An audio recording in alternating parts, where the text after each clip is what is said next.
one, to characterize, to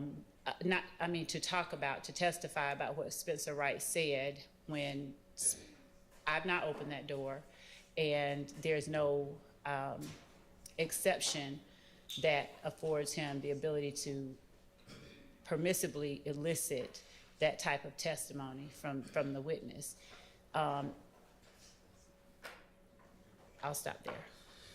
So I would think that if I understand Mr. Steele's argument correctly, if he asks what did Spencer Wright say or who did Spencer Wright say did XYZ, that he wouldn't be eliciting that for the truth of what Mr. Wright said, but to then follow up and say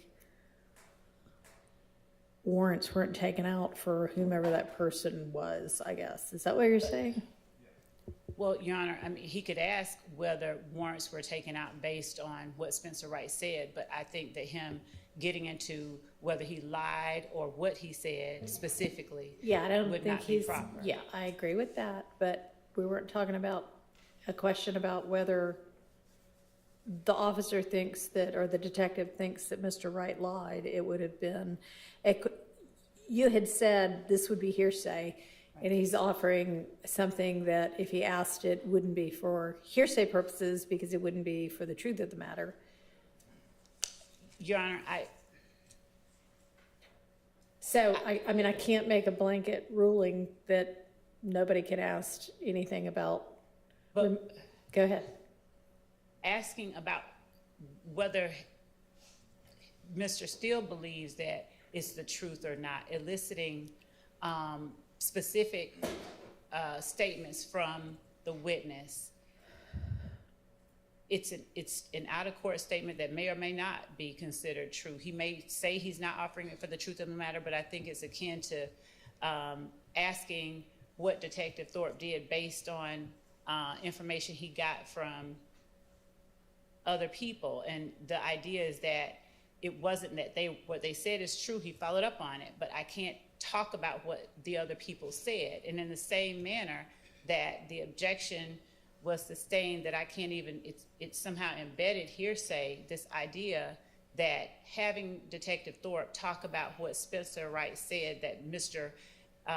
Williams' attorney believes isn't true, somehow is okay because he doesn't believe it's true. It's the same type of situation where he's asking a question that necessarily relies on hearsay and sort of almost implicitly puts before the jury information that without Spencer Wright testifying, they should not be made privy to. And he can ask a question, did Spencer Wright give you information? Did you try to confirm it or to disprove it? Based on what Spencer Wright said, did you do certain things? But getting into the specifics of what Spencer Wright said, I believe, is even more improper than, is not proper. All right, well, thank you. Okay, we're ready for the witness and the jury.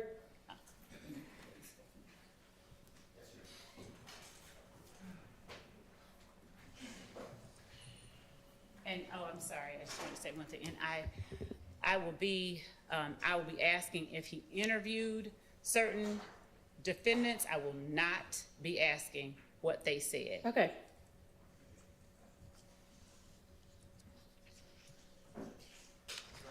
Yes. Just as a protective measure, it is my understanding that Detective Thorpe did not interview Mr. Williams. I would object to any questions. Did you interview Mr. Williams? I just don't see the relevance of it. It already came out. I objected to it. Did Mr. Williams come down? It was with Mr. Sledge. I objected to that question by the prosecutor. Did Mr. Williams come down? Did you, Mr. Sledge, speak with the police with Mr. Coben? Did Mr. Williams come down? I asked the court that comments on pre-arrest silence under ORR, and I know it's not a blanket rule anymore, but it's a 403 analysis. I don't see any benefit to it. So again, I don't want Mr. Williams' name to come up. Did you speak with or interview Mr. Williams? Your Honor, I have a response of the court. Go ahead. Judge, on cross-examination of Mr. Sledge, it was elicited that, that it was talked about that Mr. Williams encouraged Mr. Sledge to take Kenneth Copeland to the police Right. station, and that the state instructed the witness to not tell the jury that. The fact that, and then Mr. Sledge somehow said yes, but the fact that that happened, and the fact that if that is what's out there, and of course I impeached him, I believe, but the fact that if it's relevant that Mr. Williams encouraged him before Mr. Williams, the pre-arrest silence prohibition does not apply to if Mr. Williams is encouraging someone to go. Did Mr. Williams go with him did Mr. Williams ever go down to the police station himself to talk about the fact that his stepfather's house was shot up? Asking about Mr. Williams going down to the police station after it's been talked about that he encouraged someone else to, I think is very relevant. If he's encouraging someone else to go, then he can go himself. And I'd have to find the case, but specifically. All right, I don't think a question that just says, did you interview A, did you interview B, did you interview C, and the answer is either yes or no, is a comment on pre-arrest silence if they say no. So you may ask that question. Okay. Are we now ready for the witness and the jury? Not just did he interview him, but will the court permit me to ask if he ever came to offer information about the shooting at his stepfather's house? No, I think that gets a little too close to pre-arrest silence. No.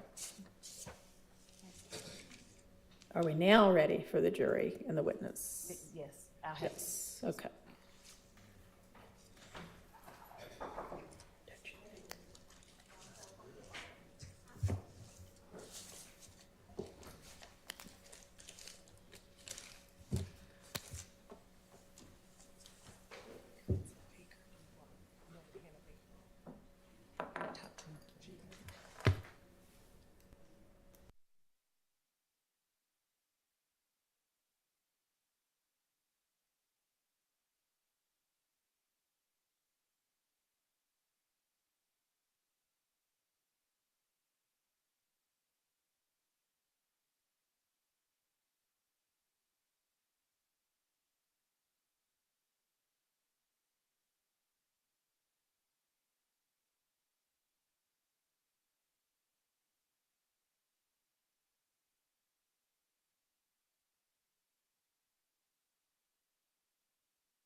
It's like it is it? I think it is. Okay. Detective Thorpe, before you talked to Kenneth Copeland, did you know that Jeffrey Williams had rented a Corvette before he rented the gray Infiniti? No, ma'am.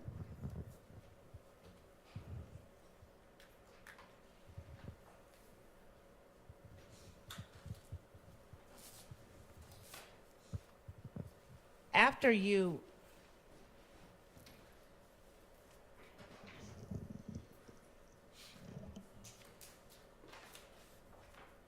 spoke with Mr.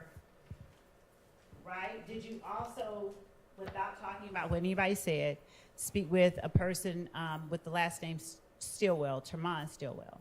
Yes, ma'am.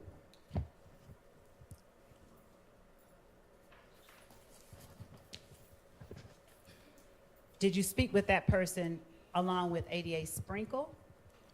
Yes, ma'am. And was that in the DA's office? Yes, ma'am.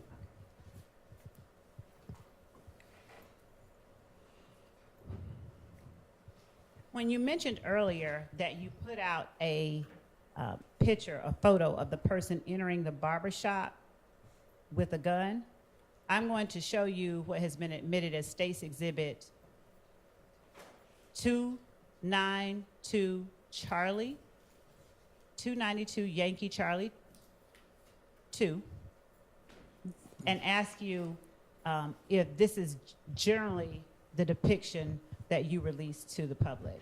Yes, ma'am.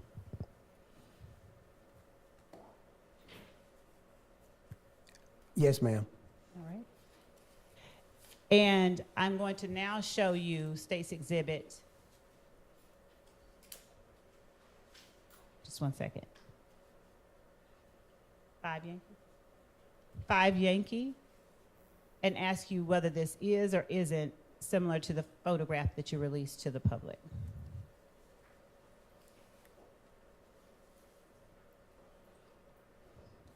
Just 1 second.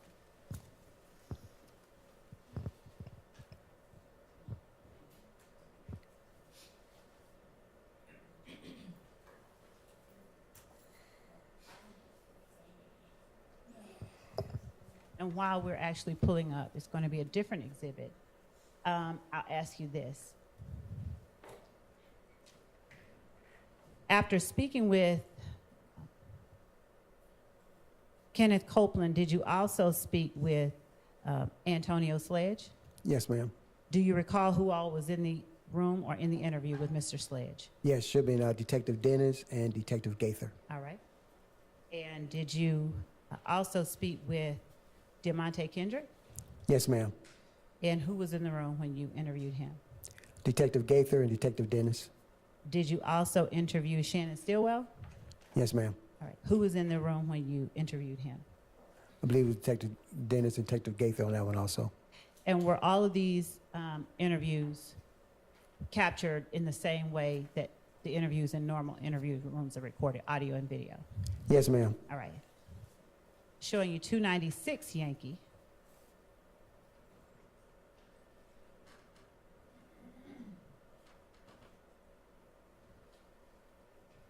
Is 296 Yankee reflective generally, like, of the area that you put out or depicted when you put out the photo of the car passing by the barbershop? Yes, ma'am.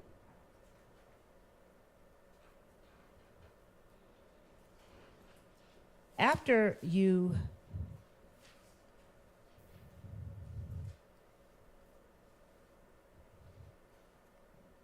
did you learn about a Kelvin Treadwell during the course of your investigation? Yes, ma'am. Did you ever speak with Mr. Treadwell to your? I believe so. Okay.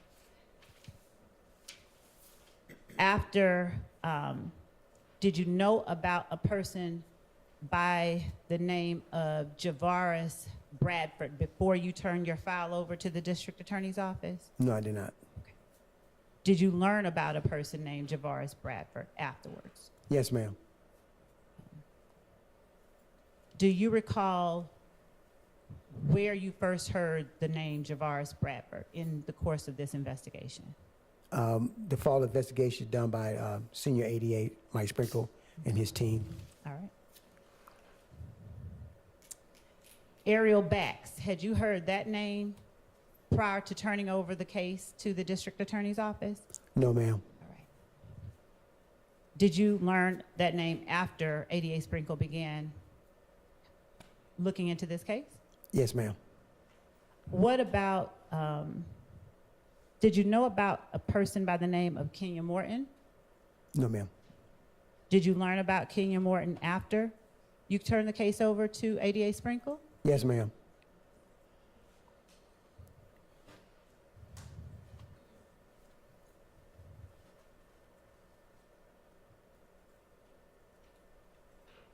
Did you personally ever pull any phone calls from the jail from a Martinez Arnold?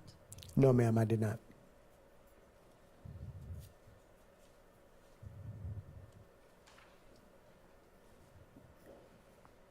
Were you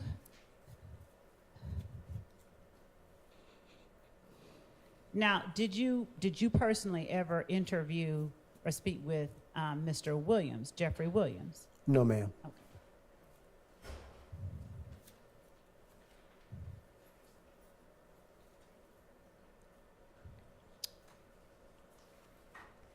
Tell me if you interviewed or knew of, rather, the name Justin Cobb before you turned the case over to the DA's office? Yes, ma'am. All right.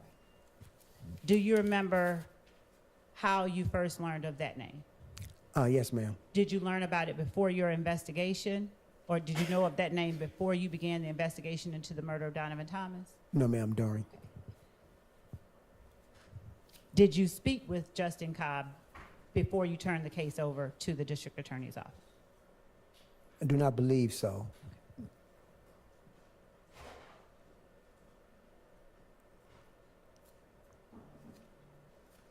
Would you tell the jury whether, after the interviews that you made, whether you conducted any other acts to further your investigation, either in tandem with Mr. Sprinkle or someone else, in order for you to further your investigation into the murder of Donovan Thomas, without telling what anybody said? Okay.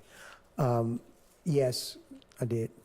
What types of other actions did you take to further your investigation? Interviews. We conducted several interviews afterwards, Okay. in which they took the lead. And who took the lead? Senior 88, Mike Sprinkle. And after those interviews, and when you collected cell phone records, was it you that plotted them, or did you simply aid in collecting the cell phone records? Aided collecting cell phone records and sent it all over to the ADA's office. Okay.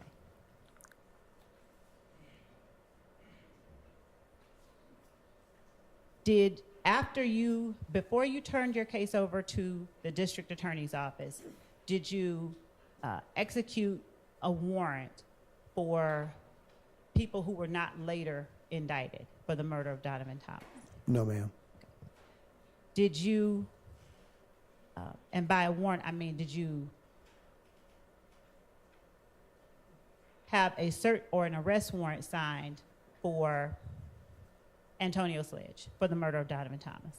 Yes, I believe so, I did. Is that a person that the district attorney's office declined to prosecute for the murder? Yes, ma'am. Did you execute an arrest warrant for Kenneth Copeland? Yes, ma'am. Did the district attorney's office decline to prosecute Kenneth Copeland? Yes, ma'am.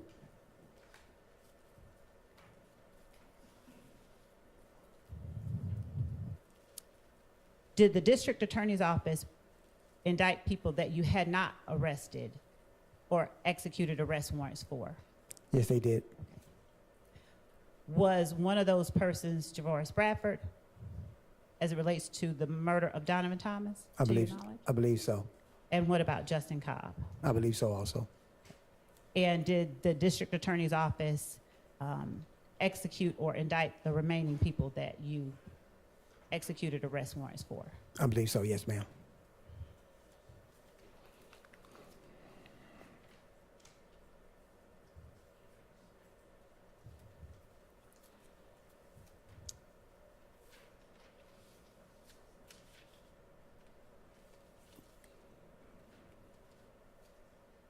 How long is it customary to investigate a murder? Do you have a certain timeline that you have to finish it by? No, ma'am. Do you close it after one arrest, or if there are other suspects, or do you continue to investigate it? Continue to investigate. Is it unusual for you to investigate a murder for over a year, or is that common? No, ma'am, it's not unusual. Okay. And so over the course of a year, can you tell the jury what is it that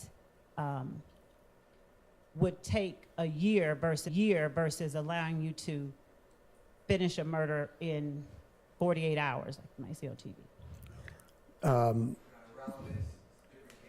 Your Honor, I mean, sustained, you might be able to ask something different, but sustained as to that question. yes, Your Honor.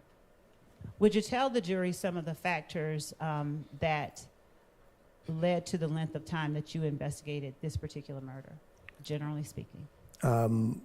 Cooperation,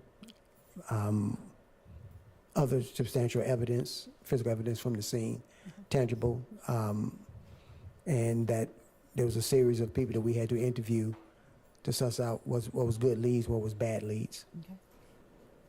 Were you ever given any, were you ever able to obtain any surveillance footage from a McDonald's on Cleveland Avenue? I believe I was not to my knowledge. Did you make an effort when you obtained information in an interview to follow up on each piece of information, or did you just discard some and just? No, I followed up on.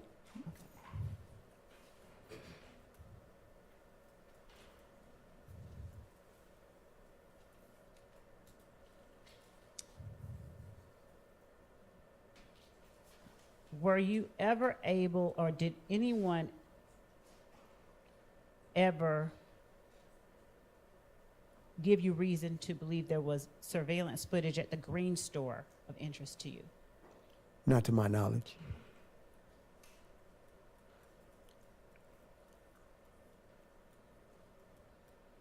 When you interviewed people who were under arrest, did you make certain to always read them their rights? Yes, ma'am. And if they weren't under arrest, was there ever any reason to read any rights? No, ma'am. All right, just one second.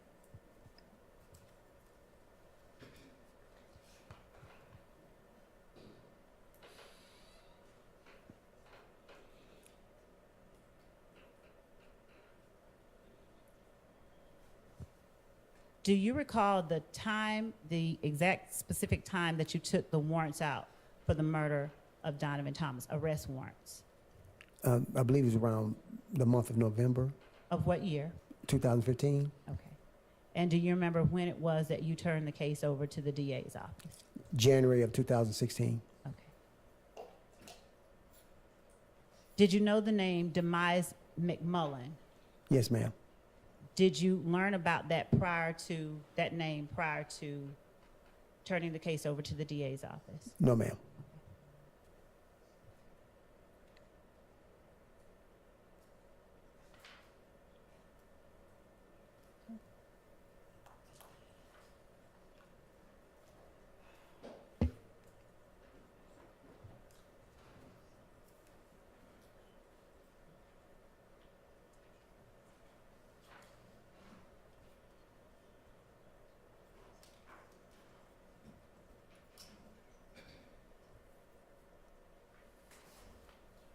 Your Honor, I think that that's all that I have at this moment.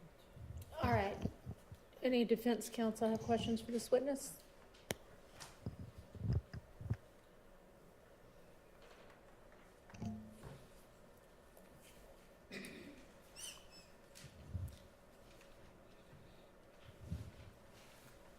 Good afternoon, Detective Thorpe.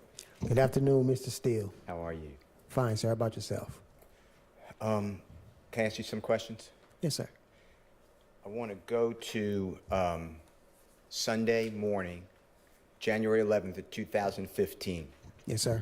So just to orient you and the jury, you're at the Atlanta Police Department with Kenneth Copeland. That's what I'm focused on, okay? Yes, sir.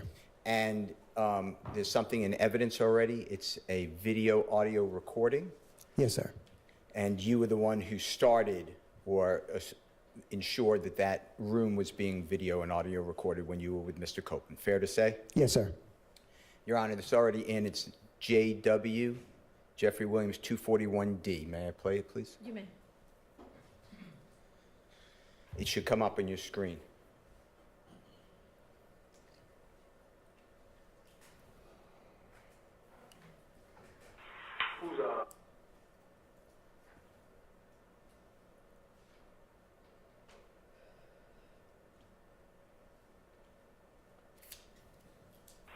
Who's Walter Lee Maddox?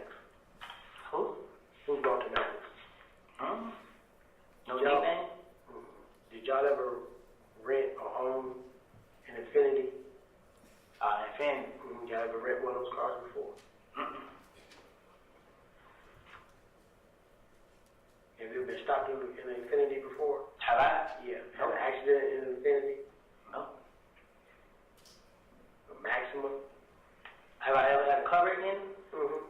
No. Okay. Let me think. So this year, Anytime. I had a car wreck in the Pontiac. That was a couple years ago. I ain't had no car wreck. I ain't had no red sleep. I ain't have none of that. What kind of car your brother drive? Who was that in there? A white Dodge Charge. This truck car he gave me. Your brother got two cars? Nah, this girl got a car and the car he got the Dodge Charge. Oh, okay. Then she got the little ugly little Malibu, like a 19 something. 2014 Dodge Charger? Yeah.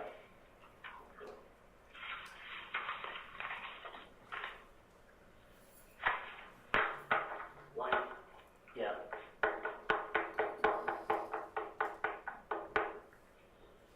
Who drives the Nissan? A Nissan?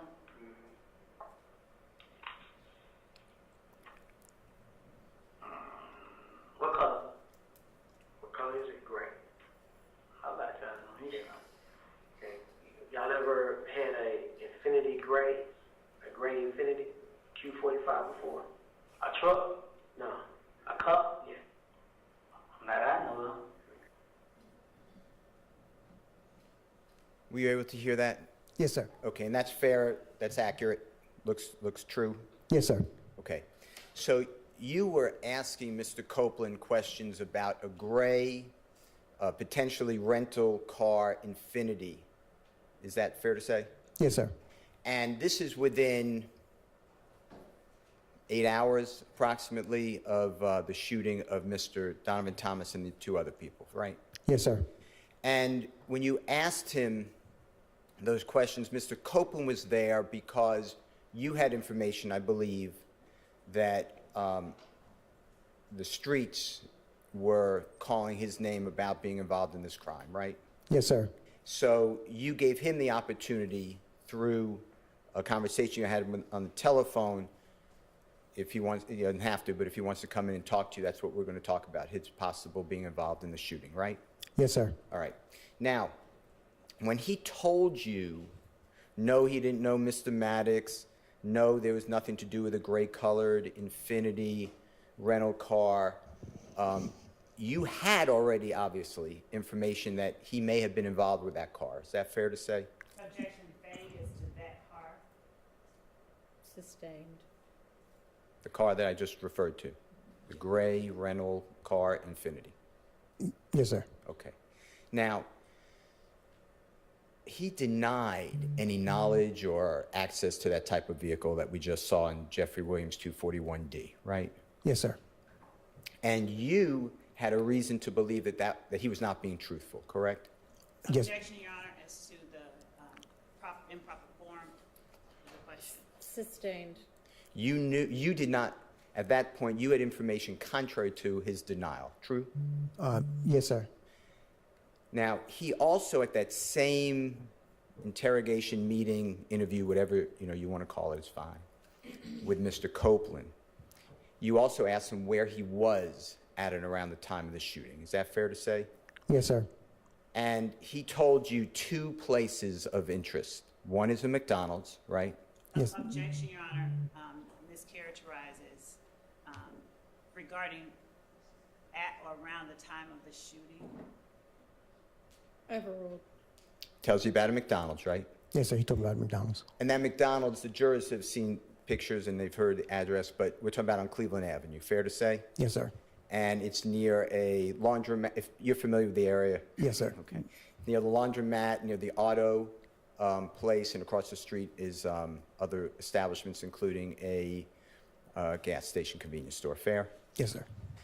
And to your knowledge, at that time, were there cameras, when I say cameras, surveillance cameras, on the laundromat building?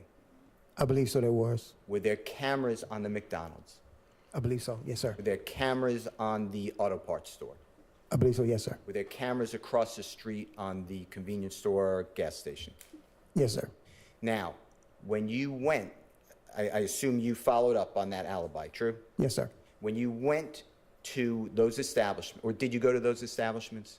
Yes, I object on the basis of assuming facts, and evidence. There was no, the question was regarding an alibi and base. I think it's an improper question. Overruled. Did you go to those establishments? Yes, sir. Okay. And did you attempt to locate and ask for, use subpoena power, the jurors may not use a search warrant, to get any of those video surveillance cameras if they existed? I went and checked to see the video footage. So if they had video footage that could be of use, then that's when I'll go and obtain a search warrant to indicate in the search warrant this is the time frame I'm looking for. But I believe at McDonald's, they already had reached their 15-day mark. So the video footage, I think, was already overwritten, I believe. Now, who did you already told the jury that you would take notes and put this all in your reports, correct? Yes, sir. And you have to do that. You have to document what you're doing, right? Yes, sir. Because sometimes cases are tried. In our case, we're 9 years after, 9+ years after January 10th, 2015, right? Yes, sir. Can you tell the jurors whether you ever put in your report anywhere that you saw the video at the McDonald's or you spoke with somebody? No, I believe I did not. Is there a reason you did not put that detail in your report? No, because I didn't understand any evidence from that, so that's why I didn't document in my report, but I had it in my notes. Okay. How about your notes then? Did you ever, where are your notes today? I can't find my notepad. And to be fair to the jury, I asked you about your notes previously, fair? Yes, sir. And you said the same thing, you can't find it, right? Yes, sir. It's gone. Yes, sir. Okay. Now, how about you mentioned McDonald's, how about the auto parts store, that video surveillance? Can you tell the jurors what you did to secure that surveillance on January 10th, 2015, the relevant period of time? Same time, I believe I went out there maybe a couple of days later to look because I focused on the McDonald's since that was he was talking about. And I did not obtain any video from them either. What did that person tell you? If you remember. Objection as to hearsay. Sustained. Let me ask you this way. In your report, did you put anything about going to the auto parts store to inquire about their surveillance? No, sir. Okay.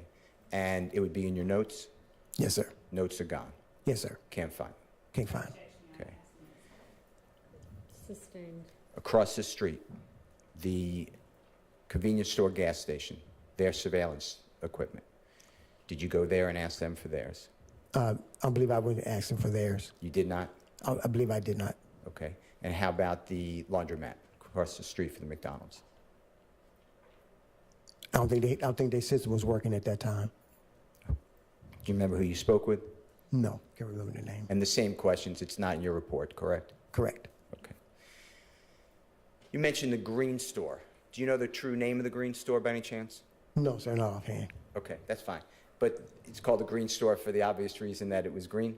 Yes, sir. All right.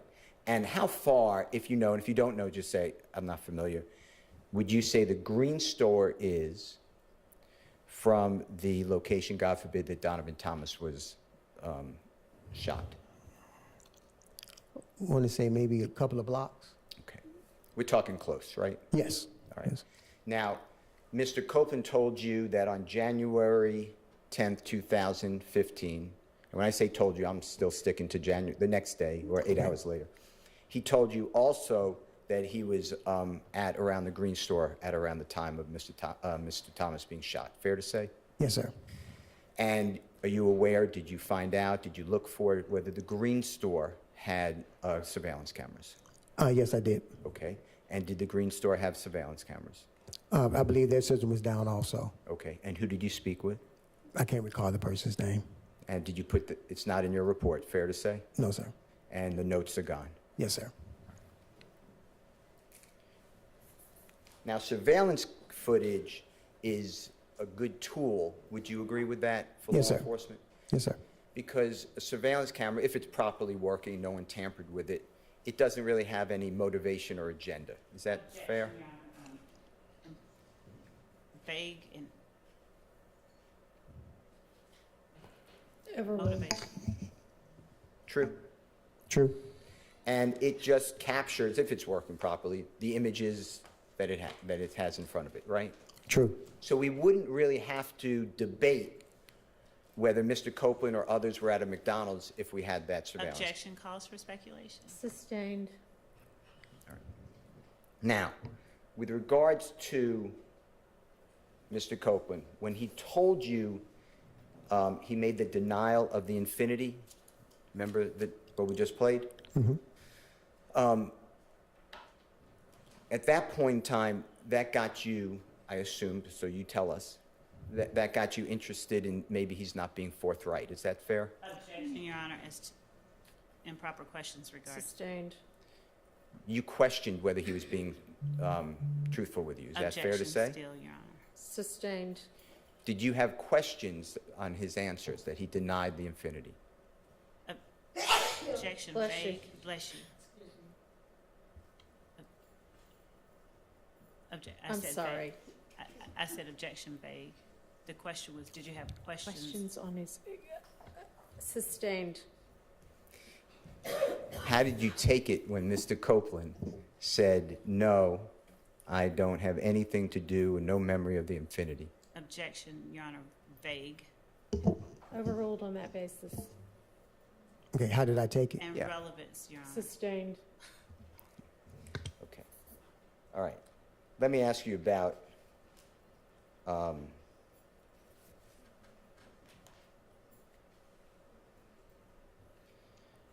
Jeffrey Williams, okay? You found out that Jeffrey Williams rented a Corvette vehicle from Hertz Rental Car at the airport, fair to say? Yes, sir. And when I say rented, on or about January 6, 2015, something like that. Is that fair to say? Yes, sir. If my day's wrong, I'm not trying to, Yeah. it's around that time, right? Yes, sir. And then the Infinity on around January 7th, 2015. Fair to say? Okay. Did I find out if he rented it January 7th? You found out later that Yes, sir. Mr. Williams, in his name, there's an Infinity vehicle rented, right? Yes, sir. Through the DA's office. Yes, sir. Tell the jurors what evidence you have that Jeffrey Williams drove that Infinity rented vehicle. Objection, Your Honor, regarding matters that are within the province of the jury in terms of evidence. Rephrase. Do you have any evidence to share with the Rephrase. jury? That's the issue, that she's rephrased the question.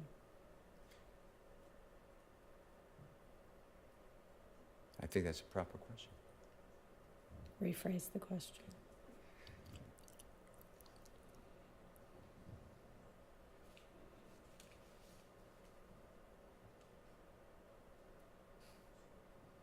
I'm going to have to move on to another topic. Let me ask you about, Do y'all want to approach for a minute? sure.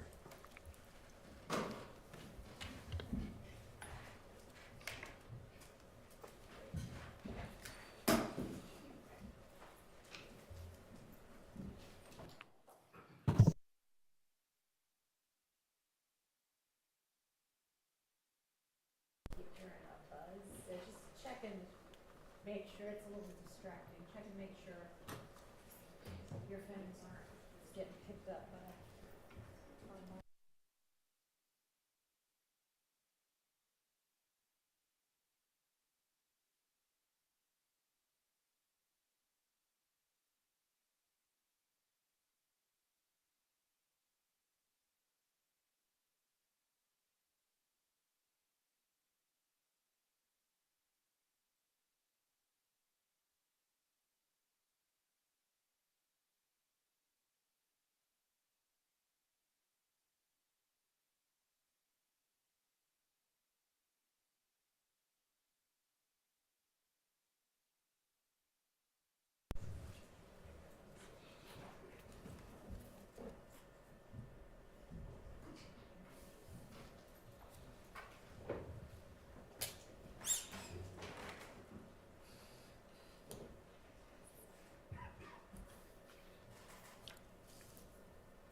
You've taken it anyway, so go ahead.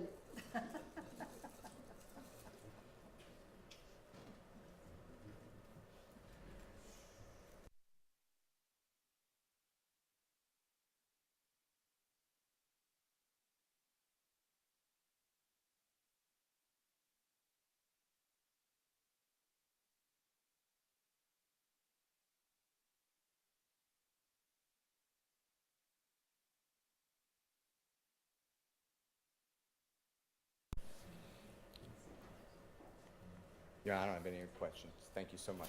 Thank you. Yes, Mr. Steele. Good seeing you. All right. Same here, sir. Ms. Shart, you're standing up. You have questions? Well, I mean, you're up and nobody else is, so I guess you can take your turn now and then we'll see whether anybody else has questions.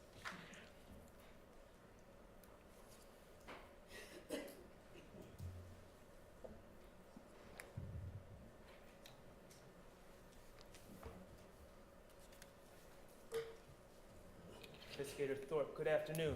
Good afternoon, sir. All right, my name is Max Shart. I represent Shannon Stillwell, okay? Yes, sir. All right. Do you have a copy of your report in front of you? No, sir.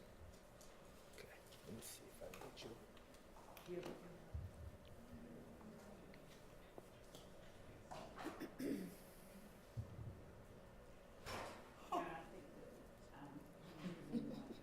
I can't hear you, what?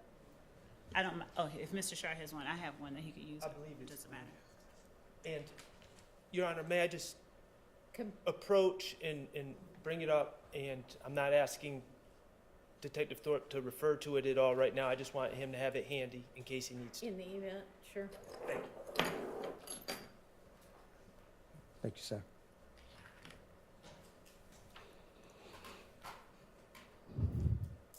Okay. Detective Thorpe, I'm going to ask you about October 19th of 2015, Okay. okay? And that is the day, for reference, do you know what happened on that day off the top of your head? Yes, sir. Okay, that was the day that you spoke to the person who identified himself as Nicholas Robinson, correct? Yes, sir. Okay. All right, I'd like to talk to you about how that happened. Zone 1 Day Watch contacted you about having a person in custody, correct? Yes, sir. And you were informed by your fellow officers that this person was named Nicholas Robinson. Yes, sir. Okay. And that's the way, to your understanding, this person identified himself to the police. Yes, sir. Okay. Now, this Nicholas Robinson, he was in custody, correct? Yes, sir. Okay. He had, on that day, on October 19, 2015, he had been arrested for a felony offense of theft by receiving, correct? Yes, sir. Objection, Your Honor, as to, never mind, withdraw the objection. All right.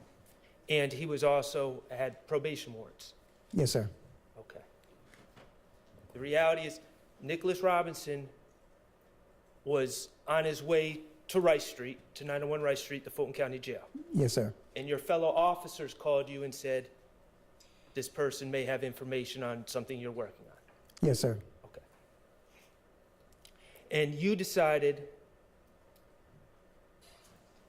well, before I get there, on direct, as I understand your testimony, you testified that you did not think Nicholas Robinson was trying to help himself out by talking to you. Yes, sir. Okay. And when I say help himself out, I'm talking about get consideration on charges that were now pending against him. Are we on the same page? Yes, sir. Okay. And your testimony is you do not believe that he was trying to get help for those. Asked and answered. Overruled. Is that your testimony? You don't believe he was trying to get curry favor and get help with his pending charges? Yeah, he may have, but that was not up to me. Okay, well, let me ask you this. Prior to October 19, 2015, prior to the date he had been arrested, had Nicholas Robinson ever come up to you and tried to give you information? No, sir. Okay. You decided to conduct a formal interview with this person who, to you, was known as Nicholas Robinson. Yes, sir. Okay, and what was he wearing at that time of the formal interview? Was he in Rice Street Blues yet? Relevance. Sustained. Okay. During the course of your interview with Nicholas Robinson, he continued to refer to himself as Nicholas Robinson, correct? Yes, sir. Okay. And you referred to him as Nicholas Robinson because you believed that was his identity, correct? Yes, sir. And he never corrected you. Yes, sir. And you all, without getting into what was said, you all spoke about the shooting of Donovan Thomas. Yes, sir. Okay. After this interview on October 19, 2015, Investigator Gaither informed you that this man's name was not, in fact, Nicholas Robinson, correct? Yes, sir, but it was not after the interview. It was during the interview. Okay, during the interview, Yes, sir. Investigator Gaither informed you that this man was not, in fact, Nicholas Robinson, Correct. and his name was Spencer Wright. Correct. Okay, and just to be clear, when we say during the interview, it was well into the interview. The interview hadn't just started. You guys had been talking for some time. Yes, sir. Okay. And this interview happened on October 19, 2015. Yes, sir. Okay. The warrants that you took out on the Donovan Thomas case were taken out. I know you testified that it was in November sometime. Yes, sir. It was actually taken out on October 20th, Okay. 2015. Isn't Yes. that correct? Yes, sir. All right. Okay. I want to talk to you a little bit about your reports. You've been in law enforcement for how long? 30 years and 8-9 months. 30 years and 9 months. Mm-hmm. Okay. And all that with Atlanta Police Department? Yes, sir. Okay. When you were brought on by the police department, before you even started you started on the streets, right? Yes, sir. On the streets? Okay. Before you even started, they trained you on writing reports, correct? Yes, sir. Okay, and throughout these 30 years of service you have with Atlanta Police Department, you've obtained refreshers, taken refresher courses on writing reports, correct? Yes, sir. Okay. You have been trained that your reports are to be accurate, correct? Yes, sir. Okay, accurate about evidence received, Yes, sir. accurate about things that have been told to you, Yes, sir. and accurate about the work you do on a case, correct? Yes, sir. You were supposed to document that work, correct? Yes, sir. And it's also, these reports are also supposed to be complete, correct? Yes, sir. Okay. So, as per your training, work you've done on the case, your reports are to include a complete accounting of this work, correct? Yes, sir. All right.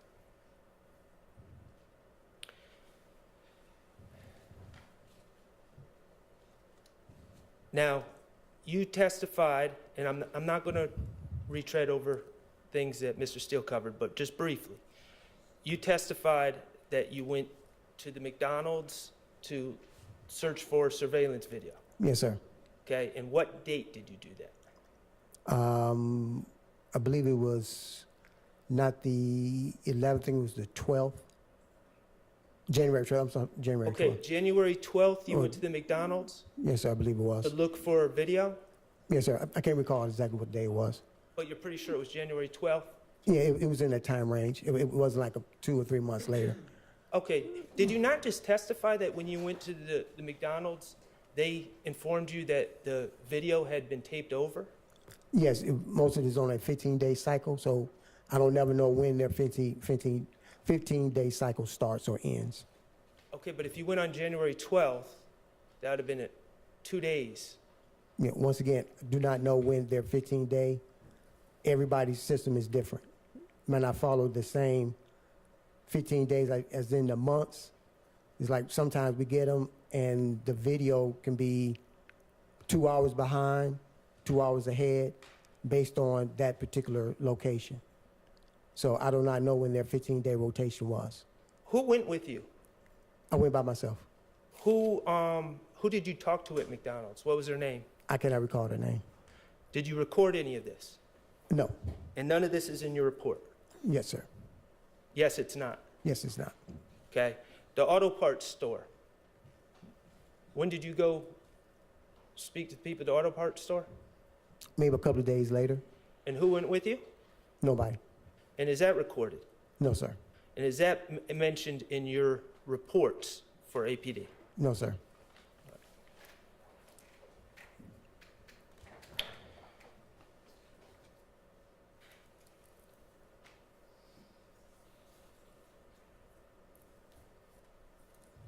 When did you realize you lost your notepad? Objection, Your Honor, relevance. When you realize. I cannot recall, but I knew that upon hearing the indictment, I went looking for the case file, and I could not locate the case file. Did you not hand over your notepad to the DA's office when you handed over your file? No. Okay.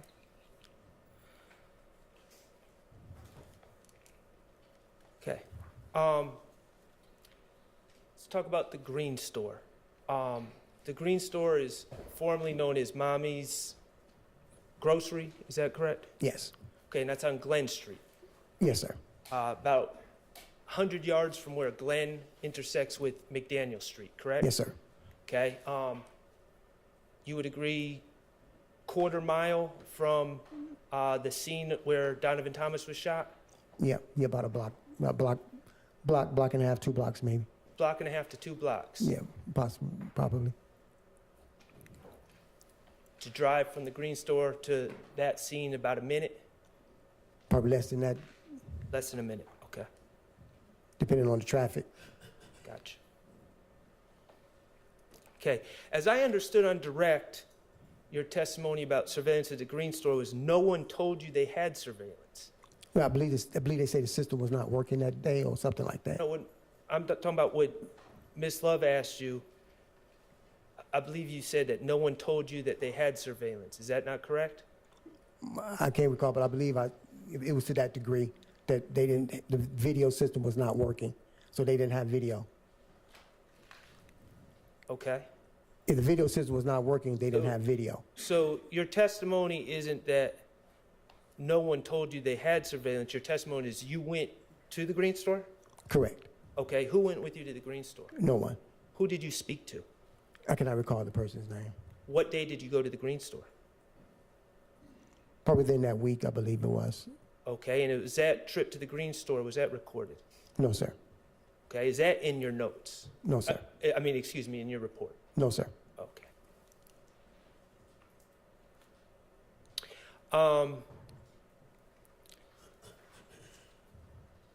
You testified that on the night, early morning of January 11th, you had a brief conversation with Deshaun Quarterman. Yes, sir. Okay. Deshaun other than that brief conversation with Deshaun Quarterman, did you speak to Deshaun Quarterman any more about, as part of your investigation? No. Okay. Mr. Copeland, Kenneth Copeland, you said that you were involved in about four, I believe the testimony was 4 formal interviews with Mr. Copeland? I believe so it was. Yes, sir. Okay. Did you have Mr. Copeland's phone number? No. Did Mr. Copeland have your phone number? No. Did you ever speak on the phone with Mr. Copeland as part of your investigation, other than that first night when Deshaun Quarterman called him and you? No, I can't recall ever talking to him on the phone. Okay, Or you just- interviewing him on the phone. No, sir. Well, okay, I want to be clear. I'm not saying just an interview. I'm saying talking to him on the phone. No, sir. So your testimony is you never spoke to Not that I Kenneth recall. Copeland on the phone. Not No, that sir. you recall, or you never did it. I can recall if I ever did. So I think I did not talk to him over the phone. Okay. Are there any mentions in your notes, your reports about speaking to Mr. Copeland on the phone? No, sir. All right. And Kelvin Watts, you know him as Shell Kel, correct? Yes, sir. Okay. Did you ever interview Kelvin Watts as part of your investigation? Yes, I did. Okay. When was that? I cannot recall when it was, but he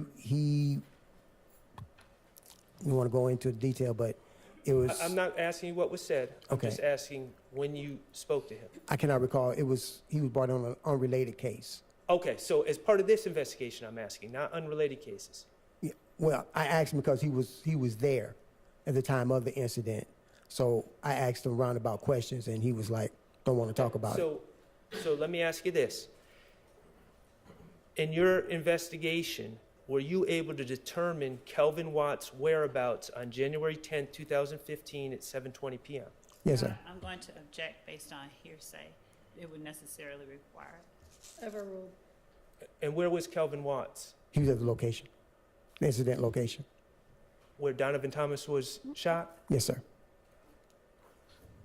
How far away was he from Donovan Thomas? Your Honor, may we approach? I need to. You may. Thank you.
Okay. Investigator Thorpe, how did you determine that Kelvin Watts was on the scene? Your Honor, I'm going to object to assuming facts not in evidence, and I'm going to ask that a proper foundation be laid. That's overruled. The video surveillance footage of a person coming inside the barber shop was presented to the media, placed on the news, and his father called me and notified me that the person I'm looking for with the assault rifle is actually his son, Kelvin Watts. Oh, okay. Let me try to clear this up.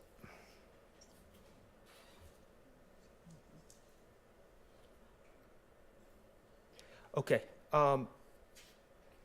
Investigator Thorpe, could you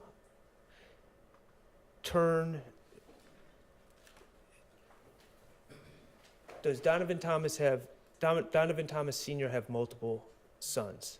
I believe so, yes, sir. Okay. Would looking at your report refresh your recollection about who was in the barbershop? Yes. Okay. Could you please turn to page 3 of your report where it talks about January 11, 2015? I'm assuming your page 3 is the same one I'm looking at.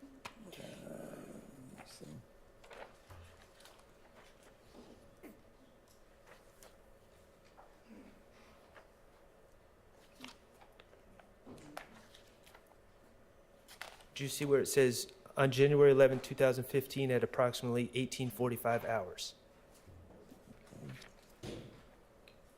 Yes, sir. Okay. Could you read that to yourself and see if that refreshes your recollection about who was in the barbershop with the gun? Yeah, okay, yes, sir. Okay. Who was in fact the individual that was in the barbershop with the gun? Okay, DeMonte Thomas. Okay. And is that another one of Donovan Thomas's Senior's children? Yes, sir. Okay. Now, Kelvin Watts, I'm going to ask again, do you know whether he was at the scene or not? No, sir. You don't know one way or another? Yes, sir. Okay, and did you ever specifically ask him, without giving me the answer, did you ever specifically ask him when you interviewed him about a Objection, different case? relevance as to whether he asked him, it would. Overruled. Did you ever specifically ask him if he was at the scene or not? Yes, sir. Okay. And were you able to identify, you've seen the surveillance video, correct? Yes, sir. Were you able to identify all of the people that were standing by Mr. Donovan Thomas Jr. when he was shot? No, sir. Okay. Thank you. I have no further questions. Any other defense attorneys with questions for this witness? Mr. Williams? Questions for this witness? Okay. Is there redirect? Yes, Your Honor.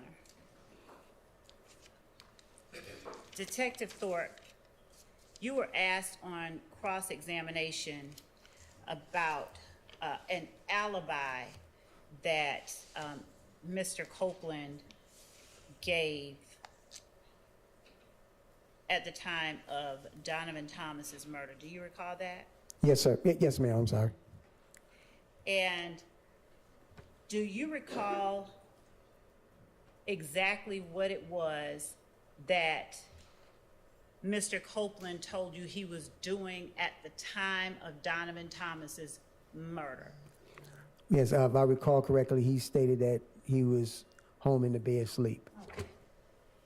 So, did he ever tell you that he was at the green store at the time of Donovan Thomas's murder?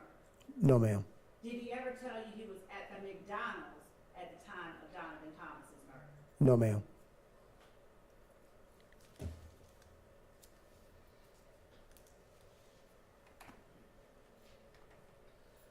Did Mr. Copeland offer you, let me ask you this, was that information that he gave to you about his whereabouts captured on the video surveillance in the interview room?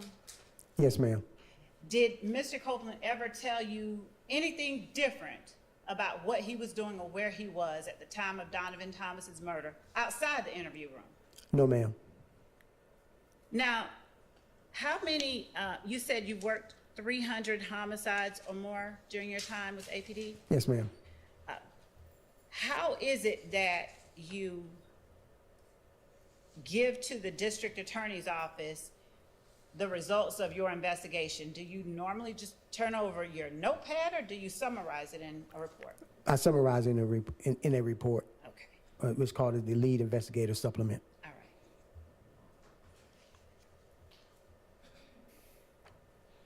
You were also asked on cross-examination about the time it takes to get from the murder scene to the green store. Do you remember that? Yes, ma'am. Did Kenneth Copeland ever give you any indication that immediately before or immediately after the murder, he was at the green store? No, ma'am. He never gave me any indication. Sorry. In all of your interactions with Kenneth Copeland, did he ever change his whereabouts as to where he was at the time of the murder? No, ma'am. He did not. You were also asked whether you interviewed Kelvin Watts. Yes, ma'am. And when you said it was in the course of another investigation, do you recall what investigation that was? Yes, ma'am. What investigation was that? It was a homicide. A homicide of who? I can't recall the victim's name. It was a young lady. Okay. Now, as it related to that particular homicide, did you interview Shannon Stillwell? Yes, ma'am.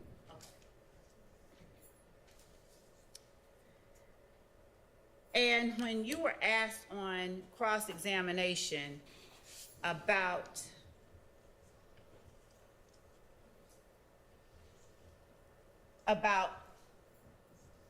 asking Kelvin Watts his whereabouts at the time Donovan Thomas was murdered, do you have any indication, or did you see any indication on the surveillance footage that you saw that Kelvin Watts was there at the scene of the murder? Not definitively, no, ma'am. Okay. And regarding the victim of the murder that you were speaking to Kelvin Watts and that you interviewed Shannon Stillwell about, was that victim Tiara Jones? I believe so. Yes, ma'am. When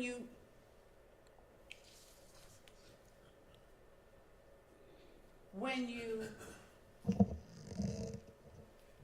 take notes about what you learned in your investigation, do you include every negative outcome that you have? In other words, I went to this store and found nothing, this store and found nothing. Do you include all of that every time in your investigative summary? No, ma'am.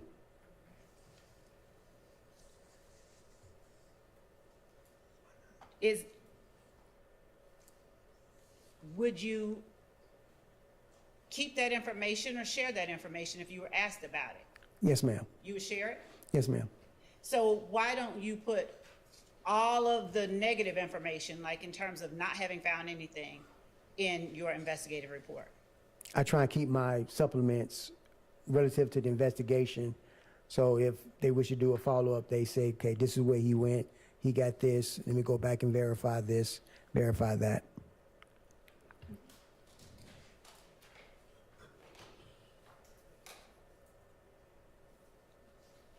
You were asked on cross-examination as well about questions that you spoke with Mr. Copeland regarding, Yes, ma'am. and specifically, if he rented a gray Infiniti. Yes, ma'am. Did you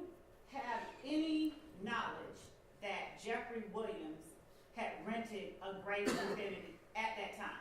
No, ma'am, none.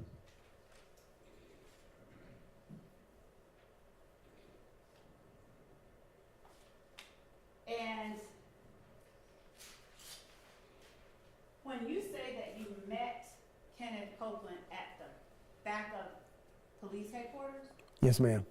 did you see how he arrived? No, ma'am. Were you given information about how he arrived from anyone? Yes, ma'am. Were you given any information about who all was in the car when he arrived? No, ma'am.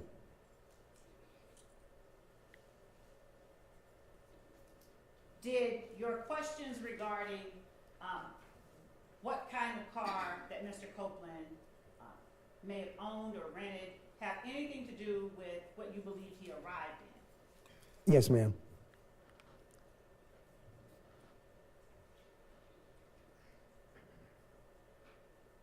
You, when asked on cross-examination about Mr. Copeland's whereabouts at the time of Donovan Thomas's murder, do you know or have personal knowledge of where his cell phone records indicate he was at the time of the murder? Personal knowledge, if you do.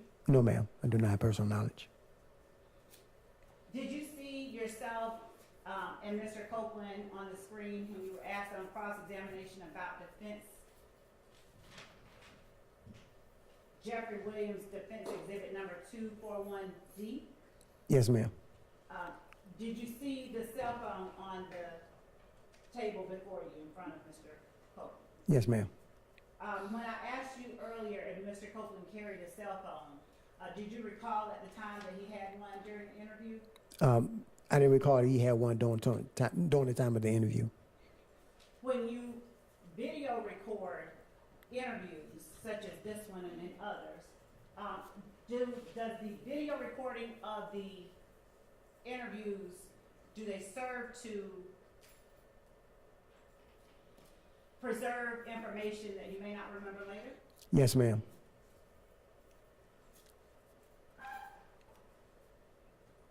And do you turn over all of the video recordings of interviews that you do to the district attorney's office and to be provided in discovery? Yes, ma'am. Did Kenneth Copeland make any effort, to your knowledge, to hide the phone that he had with him during the interview? No, ma'am. Sustained. Did you see Kenneth Copeland attempt to cover up the phone? No, ma'am. Did you see Kenneth Copeland make any moves to conceal the phone from your eyesight? No, ma'am.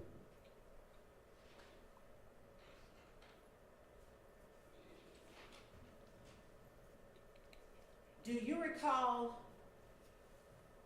whether Kenneth Copeland pulled out that phone during the interview and offered to show you stuff? Do you recall? No, I do not recall him doing that.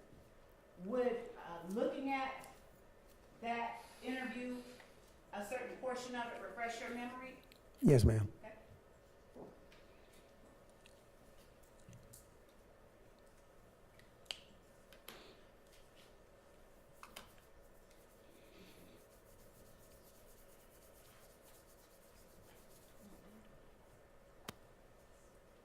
We're going to show that to you in just a moment.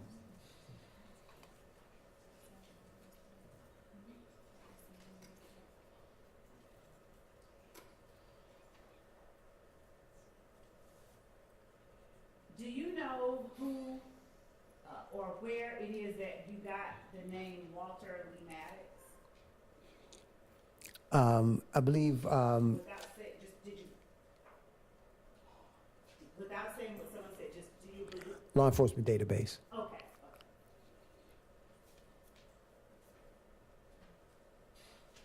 Prior to Kenneth Copeland telling you, did you know that his brother drove a Dodge Charger?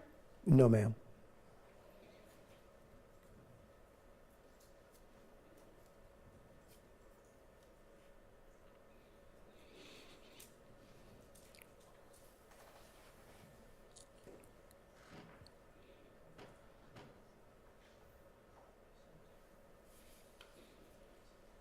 gonna show you what has been admitted as State's Exhibit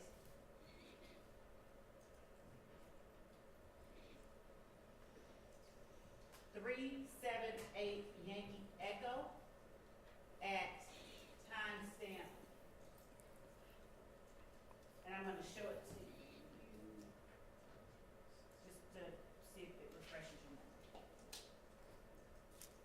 Approaching at timestamp 3/21/14, Your Honor.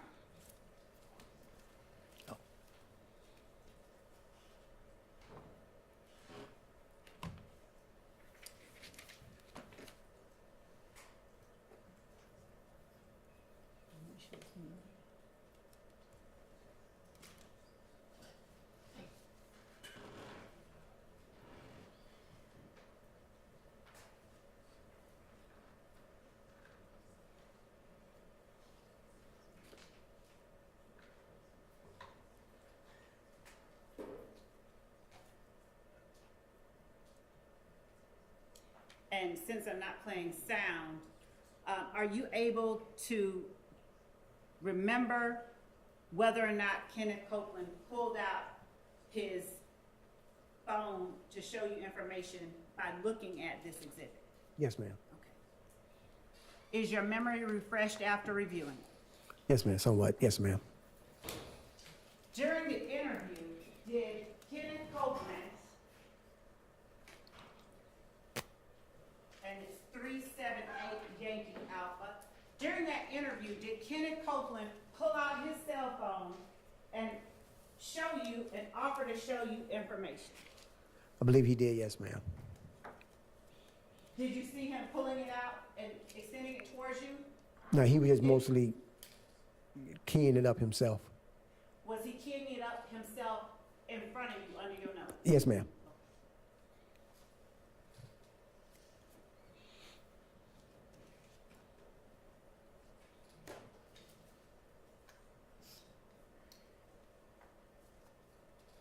During the course of your investigation,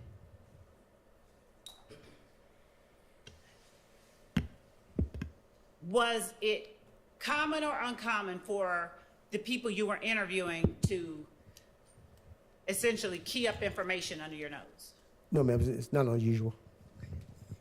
Did anyone else do that during the course of your investigation? No, ma'am.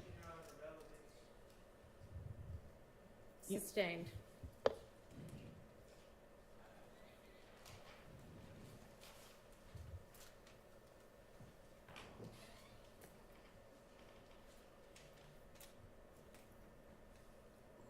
When you turned your file over to the district attorney's office in 2016,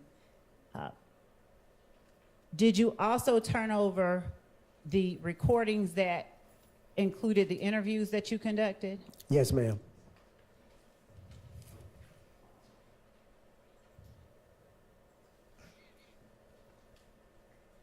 And when you were asked about the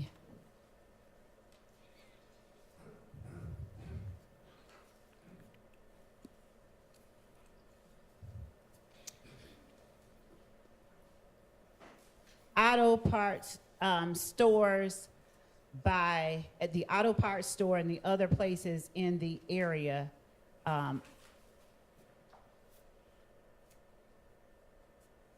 nearby where the murder of Mr. Thomas occurred, at the time that you were investigating the homicide, do you recall what time it was or when in proximity to the murder that Kenneth Copeland said he was at the McDonald's? He said afterwards. And did he also give you information about persons who were at the McDonald's with him? Yes, ma'am. Through your investigation, did you attempt to and gain phone records for people who he said were at the McDonald's with him? Yes, ma'am.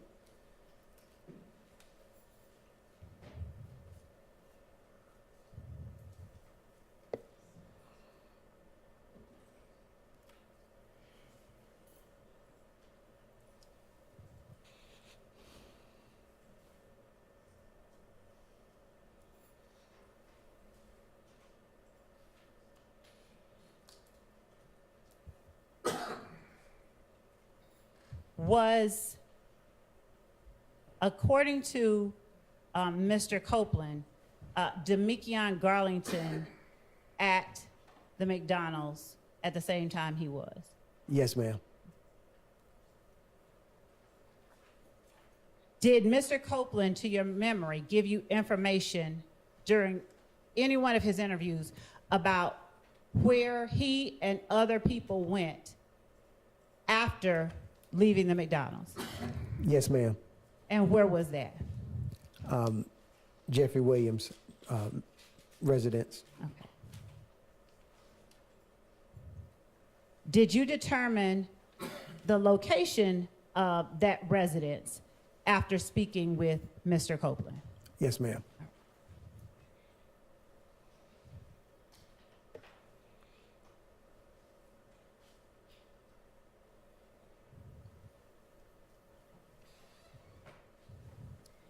When you reviewed the video surveillance at the Texaco back in January when you first reviewed it, what were you looking for? I'm looking for any one of those vehicles being in the parking lot near the gas pumps. When you first reviewed the surveillance footage at the Texaco, did you know what Diamante Kendrick looked like? No, ma'am.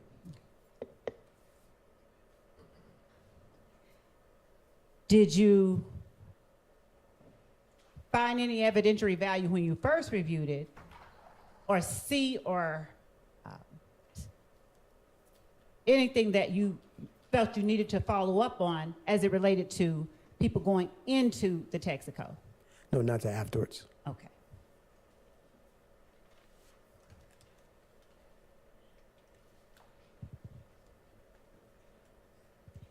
And when you say not until afterwards, what do you mean? As we, when the case file was turned over to Senior 88 Mike Sprinkle, we started going over it, and he noticed, he opened up the interior cameras and saw subjects of interest. Your Honor, he's not talking. Go ahead.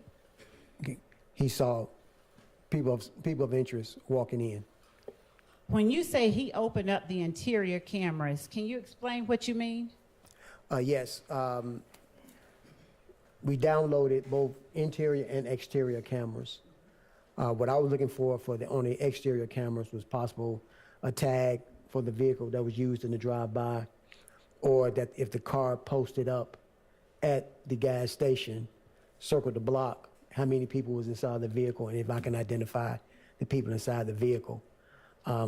Senior 88 Sprinkle, he said, let's go ahead and look and see if anybody was inside the store. And he said once he opened up the interior cameras, that's when we noticed people of interest that he started developing. Okay. Does 88 Sprinkle, was his knowledge of that digital system similar to yours or greater than yours? Greater than mine. All right. At the time that Mr. Copeland left the police department after your interview, did he leave with his brother who was waiting for him? Yes, he did, ma'am. Do you know whether or not he was taken home by that brother? I do not know their destination afterwards.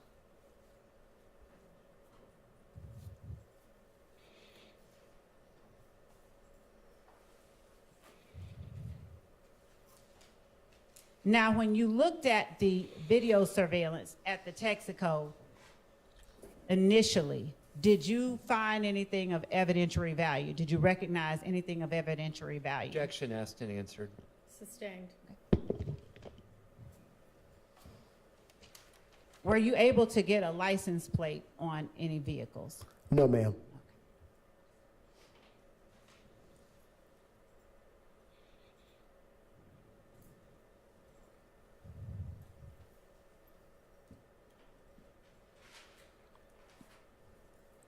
Did you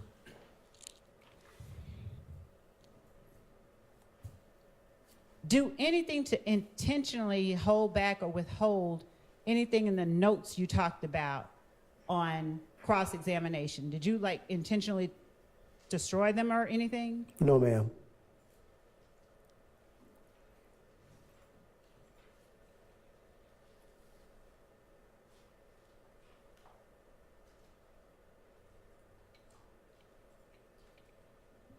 how long did you run the footage on the local news media in order to get information about this murder? I think they ran the media, the news station makes that determination. I think they run it for like a week or 2 weeks. And if we put in a request, they'll run it again. Did you all put in a request for it to be run again? Do you recall? I don't recall. Did you put that in the report that you ran, that video, for purposes of finding out who was in the barbershop at the time of the murder? Yes, ma'am. And what other kind of information, you were asked on cross what you didn't put in your report. What other kind of information did you put in your report? That was it. No, I mean in terms of, did you detail who you interviewed? Yes, ma'am. I detail who I interviewed. Did you detail the times that you interviewed them? Yes, ma'am. Did you detail information that was shared during the interviews? Yes, ma'am. Did you detail your efforts to, for instance, follow up on who shot up Mr. Copeland's house? Yes, ma'am.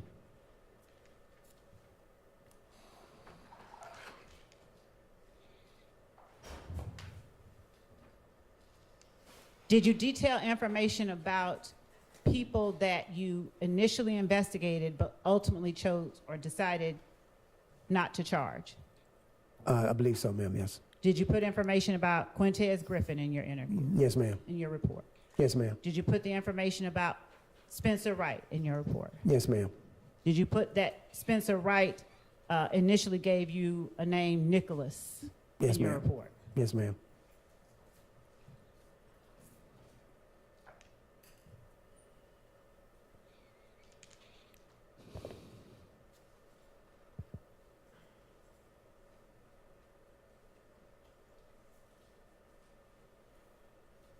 Did you put information in your report about talking to Mr. Hendricks? Yes, ma'am. Did you put in your report what Mr. Hendricks told you? Yes, ma'am. Did you put in your report information about talking to Mr. Sanders? Yes, ma'am. Did you put in your report what he told you? Yes, ma'am.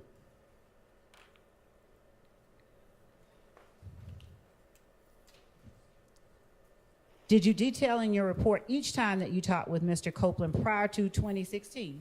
Yes, ma'am. Why did you detail each time as opposed to just putting one time?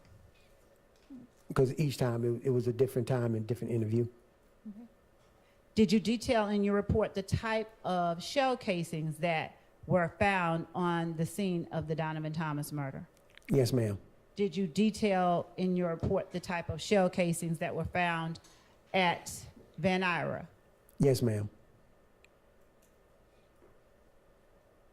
Did you detail in your report whether you conducted an informal or formal interview with Diamante Thomas? Yes, ma'am. Did you detail in your report what Diamante Thomas told you? Yes, ma'am.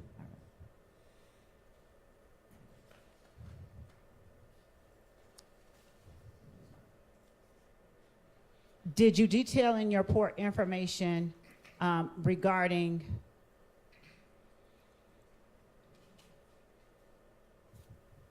the video surveillance that you captured from Hair Unlimited Barbershop? Yes, ma'am.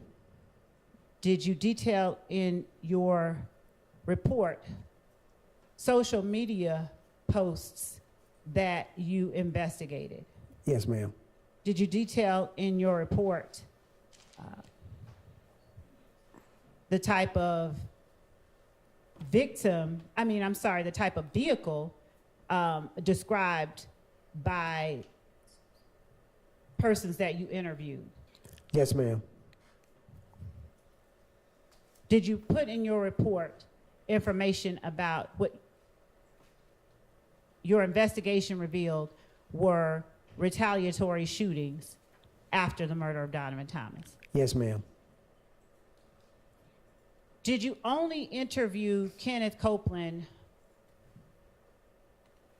while he was outside of custody and voluntarily came in, or did you interview him after he had been taken into custody for other things? After he'd been taken into custody for other things.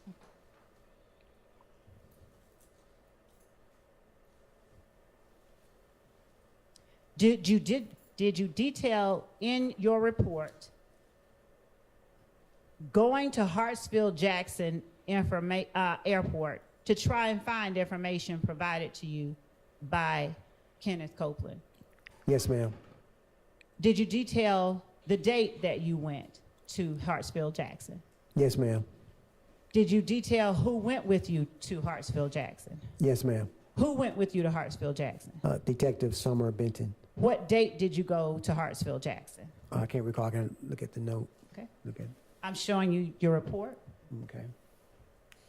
I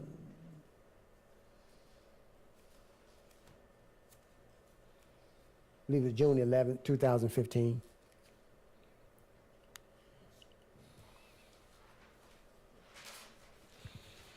Did you detail in your report who it was that suggested meeting you at the homicide office the first time that you spoke with Kenneth Copeland? Yes, ma'am. Did you detail in your report that you requested Kenneth Copeland to meet you there? Yes, ma'am. Did you detail in your report that he agreed? Yes, ma'am. Did you detail in your report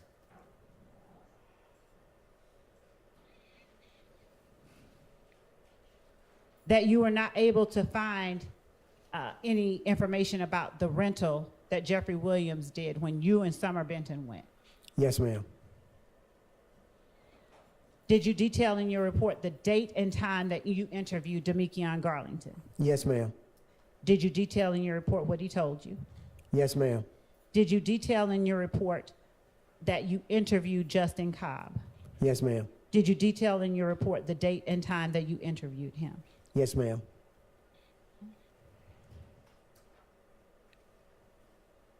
Did you detail in your report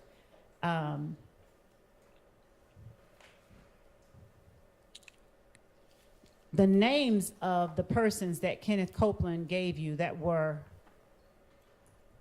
people you found of interest in the investigation? Yes, ma'am. Did you detail in your report where it was that Kenneth Copeland advised you that he got that information? Yes, ma'am. Did you detail in your report information about a social media site called Death to Snake Ends? Yes, ma'am. All right. And did you detail in your report what it was? Your Honor, he was asked on cross-examination what he did not put in his report. I'm asking what information he did put. So I don't know how it's cumulative when this has not been covered by me, but it was covered on cross. Overruled. Did you detail in your report when it was that you saw that social media posting about Death to Snake Ends? Yes, ma'am.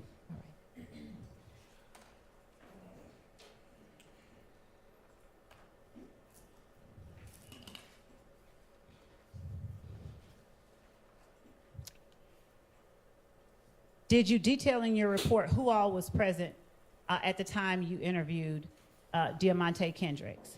Yes, ma'am. And when was it that you interviewed Diamante Kendricks? Do you recall? I can't recall the exact date. Which showing you your report refresh your memory. Yes, ma'am. It was October 6th. Of 2015? Yes, ma'am. I'm sorry. October 6th of 2015. Did you detail the time that Yes, you ma'am. interviewed? Why did you detail something so simple as the time that you interviewed him? You know, exact time, the time that we started and the time we ended.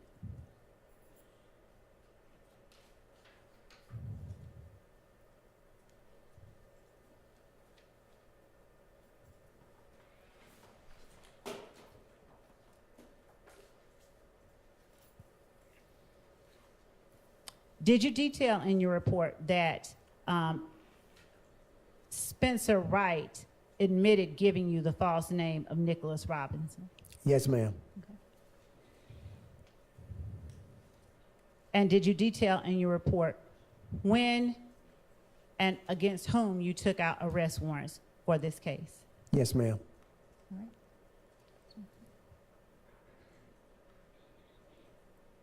Just one second.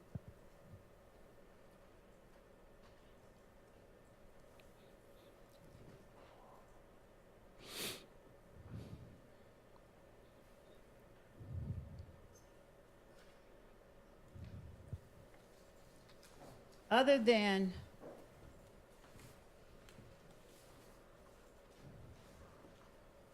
Mr. Copeland's brother, did you see anybody else accompanying Mr. Copeland at the time that he came to see you? No, ma'am. Did you detail in your report that Mr. Copeland came to see you with his girlfriend, Deshawn Quarterman? Yes, ma'am.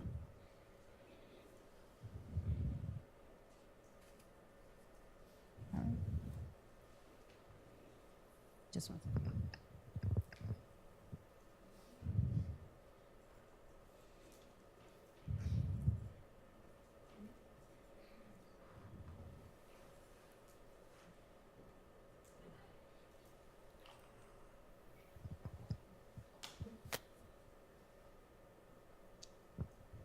Your Honor, with the exception of a matter I'd just like to approach the bench about, that may be the only Okay. question that I have.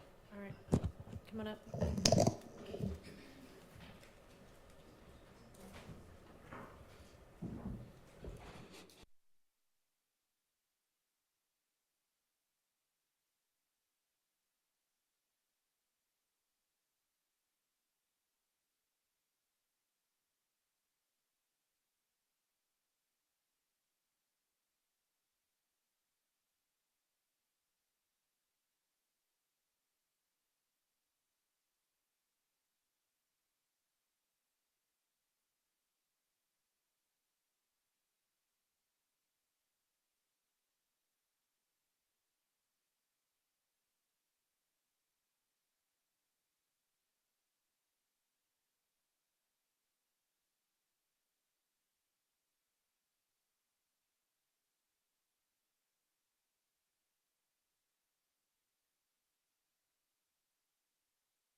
Pick that up in a minute after we're finished with this.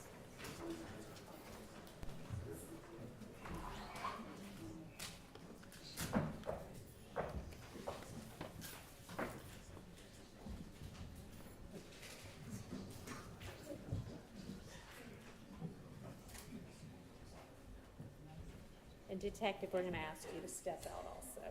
Yes. Thank you.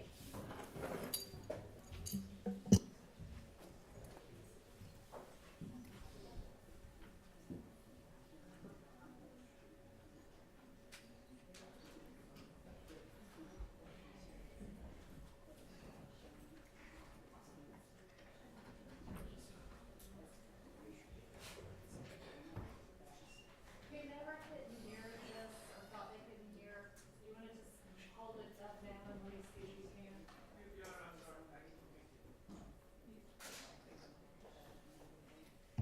So I got an indication just now that somebody was having a hard time hearing through this system. So whomever that was, can we just test it now? Because I suspect it's not this system. It's that people aren't holding this close enough to their mouths. So I wanted to just have y'all see if you can.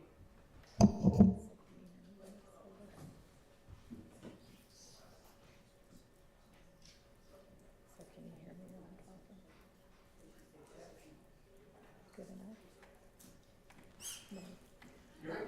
enough? Okay, so people, can you hear me?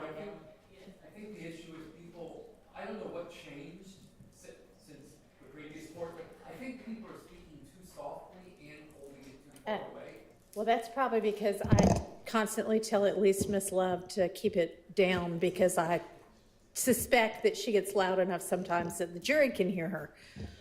But with regard to everybody else, maybe she needs to talk more quietly and the rest of us need to talk more loudly. So we'll try to do that. And hold it closer. Okay, sorry about that. Well, we're about to talk about it anyway out here because we haven't resolved anything.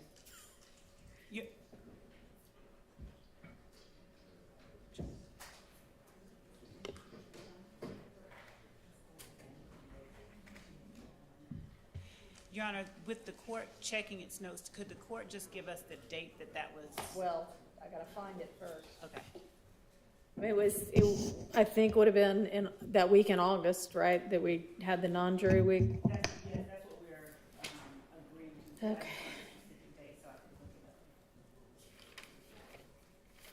It is too hot now. It is too hot now. Too hot now.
I guess if we want to, yeah, go ahead and everybody who needs to use the restroom, and then we'll come back on the record before we get the jury back in.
Mr. Kendricks said. Said in the interview. And let me be specific. Did Mr. Kendricks tell you that he did not remember what day did you interview him? Did you indicate in your report, reflect in your report, what day you interviewed him?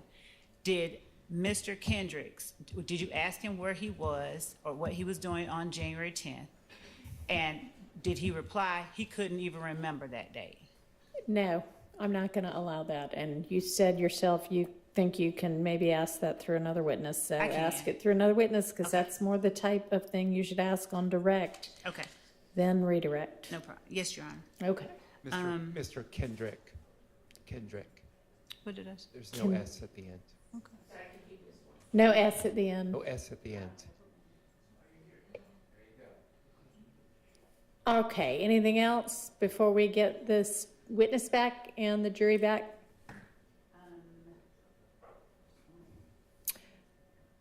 Are you about to wrap up with this witness? Okay, and then how long is your next witness going to be? I'm trying to see how fast they can actually get here, because our next witness was one we had on that list. So you don't have another witness here and ready to go, even though I have said over and over and over and over again to have your next witness ready to go? Even though our best efforts have been made to make that happen, the person, I'm not going to represent that they're not. I just want to find out where they are before I say something different. Can we know who the mystery witness is? I intend that it will be G. Baker that we put on the list this morning. Could you speak into the mic, please? G. Baker, who arrested Quindarius Savory. G. Baker, I think is what she's saying. Yes. Yep. And, okay, well, is there somebody else if that witness isn't available? Yes. Probably. Let's see. I mean, frankly, I'd rather that a witness get I don't want anybody inconvenienced, but I'd rather you have an extra witness here than we have an hour left with the jury, but nothing to fill their time. Yes, Your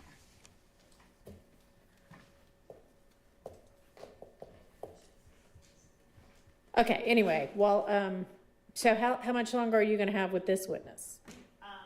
Not an hour, about 30 minutes, maybe, not even that long. 30 minutes more with this witness? Judge, 10, 15, I have about, I can count the questions for the court. Okay, again, this is redirect. It is. So these are, I don't want you to count the questions. I just want you to stay focused. Do we have an answer to the question, how long the next witness is away?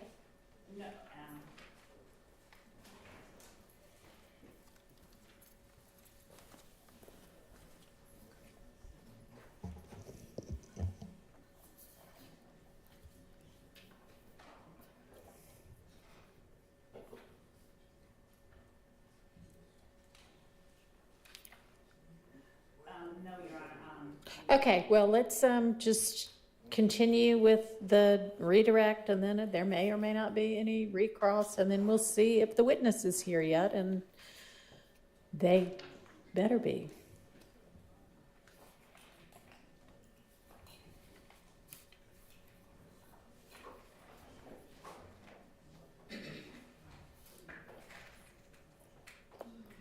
I'm serious, I know. Okay, so let's get the witness and get the jury.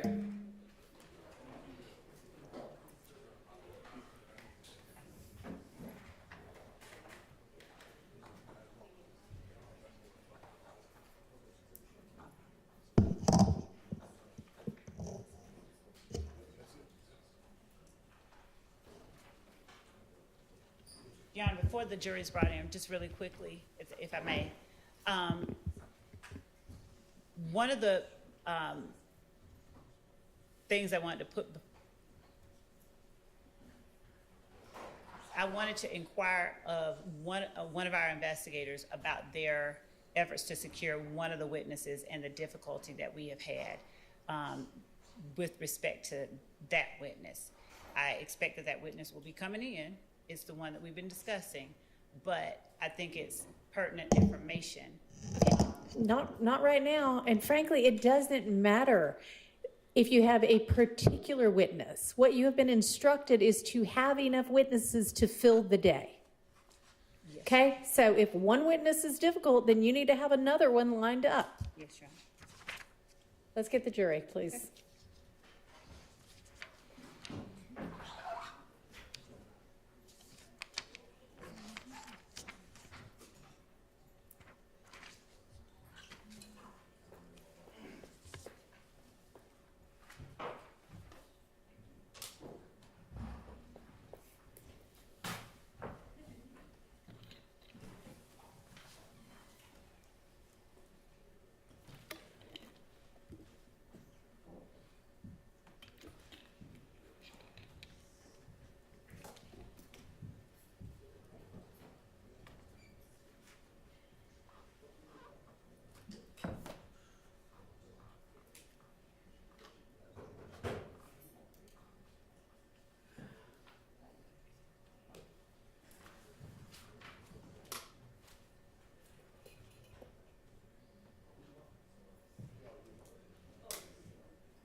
Thank you. Go ahead, Ms. Love. Thank you, Your Honor. Detective Thorpe, Yes, ma'am. did you detail in your report an incident regarding Kenneth Copeland, his child's mother, and his child being shot at on February 19th, 2015? Yes, ma'am. Did you detail in your report the description of the vehicle that Kenneth Copeland said participated in that shooting? Yes, ma'am. Did you detail in your report that after that shooting, you spoke with both Kenneth Copeland and his child's mother? Yes, ma'am. Did you detail in your report that that happened on February 21st, 2015? Yes, ma'am. Did you detail in your report, you were asked regarding by Mr. Steele, you were asked about your questions to Kenneth Copeland and the gray Infinity or Maxima. Do you recall that? Yes, ma'am. Did you detail in your report whether or not you were looking for a Pontiac Bonneville around February 21st, 2015? Yes, ma'am. Did you detail in your report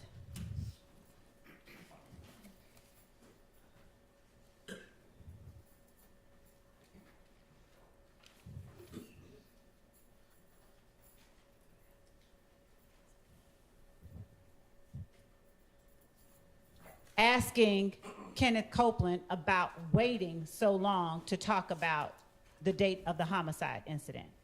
Yes, ma'am. Did you detail in your report him stating that he was not a snitch? Yes, ma'am. Did you detail in your report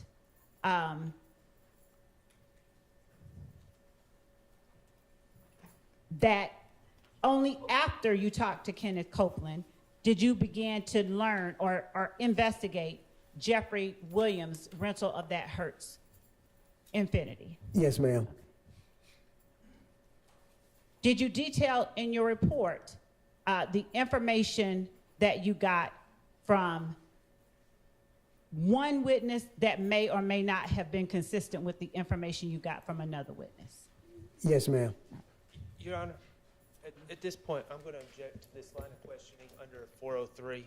And Your Honor, my response is when the question was asked about what he did not put in his report, I think it's important that since that the jury is aware of what all he did put in his report. Overruled.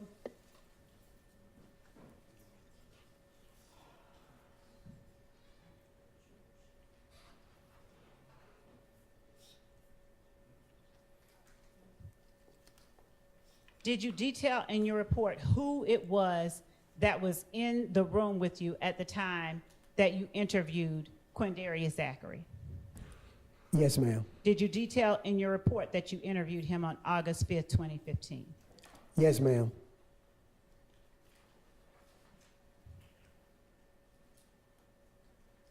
Did you detail in your report that you interviewed Diamante Kendricks on October 6th, 2015?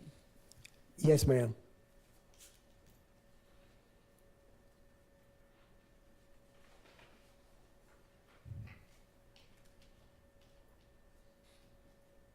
Did you detail in your report that the date that you spoke with Spencer Wright or Nicholas Robinson at the time was October 19th, 2015? Yes, ma'am.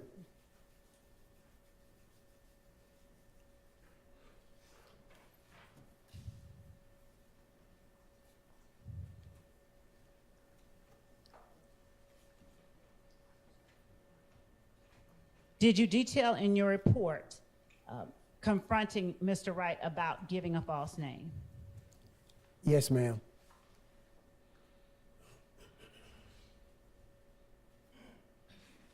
Did you detail in your report taking Mr. Wright anywhere for him to show you particular places?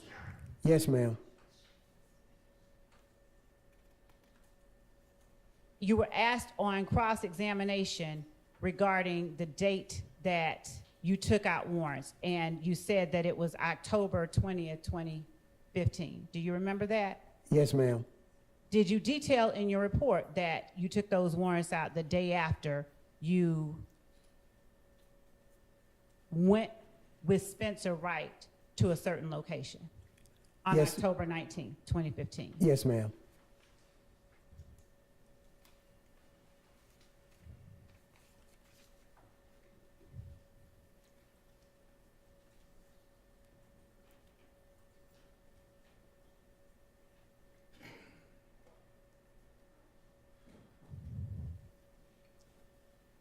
Did you detail in your report what you observed when you arrived on scene on January 10th, 2015 at 21:15 hours? Yes, ma'am. Did you detail in your report seeing yellow crime scene tape restricting pedestrian and vehicle traffic into the area? Yes, ma'am. Did you detail in your report who you met with when you reported on scene? Yes, ma'am. Did you detail in your report who escorted you through the scene and showed you tangible evidence? Yes, ma'am. Did you detail in your report being advised that Mr. Thomas Jr. had passed away from his injuries? Yes, ma'am. Yes, ma'am. Did you detail in your report the lighting on the streets of 330 McDaniel Street at the time you arrived? Yes, ma'am. Did you detail in your report that the lighting did not require additional support lights for processing? Yes, ma'am. Did you detail in your reports that there were 3 different shell casings on the street, 3 different types of shell casings on the street? Yes, ma'am.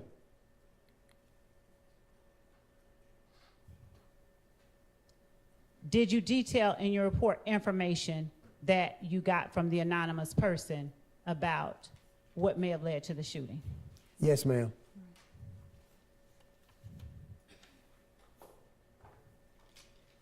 Did you detail in your report that you were going to have an autopsy conducted by the Fulton County Medical Examiner's Office?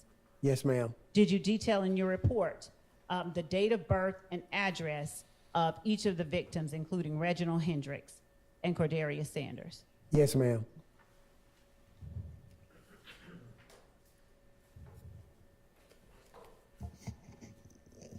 How many of the notepads when you describe on cross-examination the notepad that you keep notes in through your investigations, what kind of notepad is that? Is that a big notebook like the one in front of me or a small one? Small one, ma'am.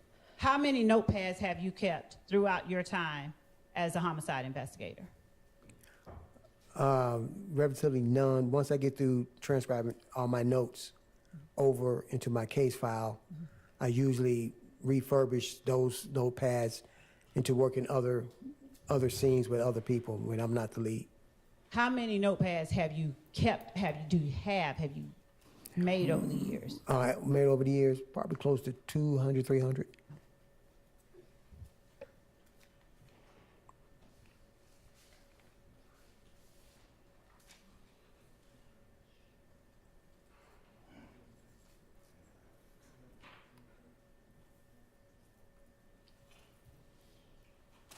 You were asked about the things that you did not put in your report by on cross-examination. Is there anything that you left out, any other things that you left out of your report? No, ma'am.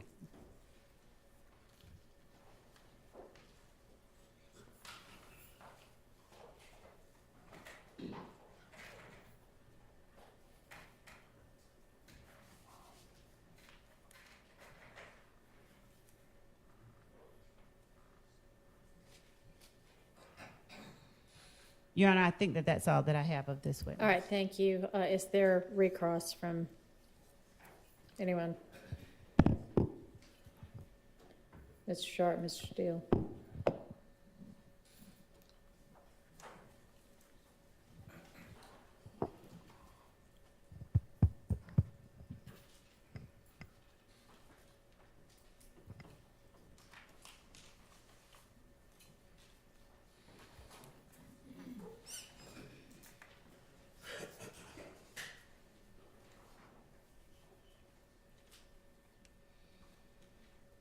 May I please go? Okay. Thank you. Investigator Thorpe, first of all, I just want to clear this up. You spoke about interviewing Kelvin Watts in relation to the murder of Tierra Jones. Yes. Okay. And then Ms. Love asked you if that was the case you interviewed Mr. Stillwell about, correct? Yes, sir. Okay, let's be clear. You interviewed Mr. Stillwell as a victim in that case, correct? Correct, sir. Okay.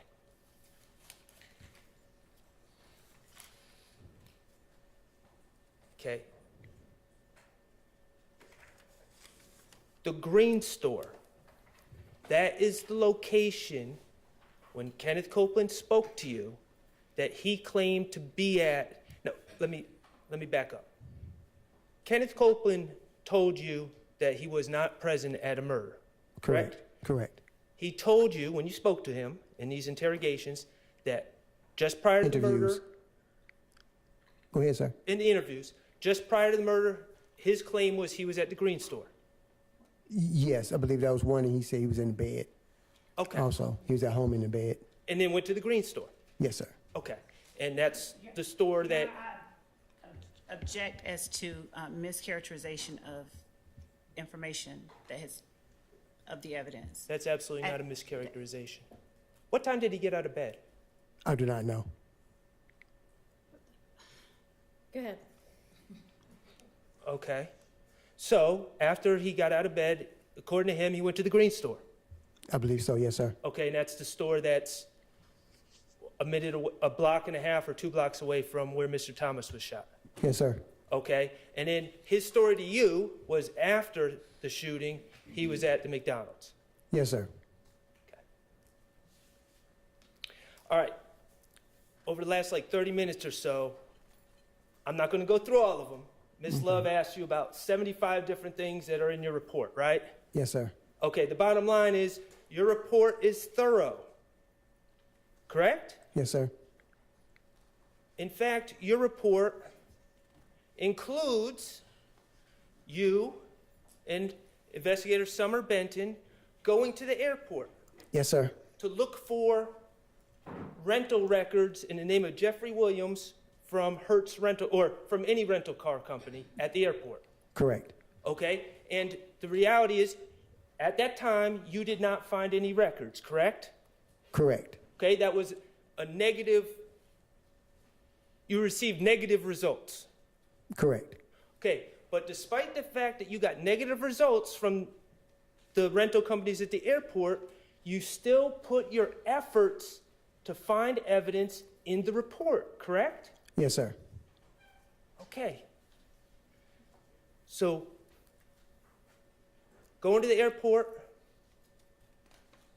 looking for rental records, not finding them, made your report, right? Yes, sir. Okay. But going to the green store, looking for surveillance and not finding it, that didn't make your report. Yes, sir. Going to the McDonald's, looking for surveillance and not finding it, that didn't make the report. Yes, sir. Going to the going to the AutoZone or the auto parts store right next to the McDonald's and not filing surveillance, that didn't make the report. Yes, sir.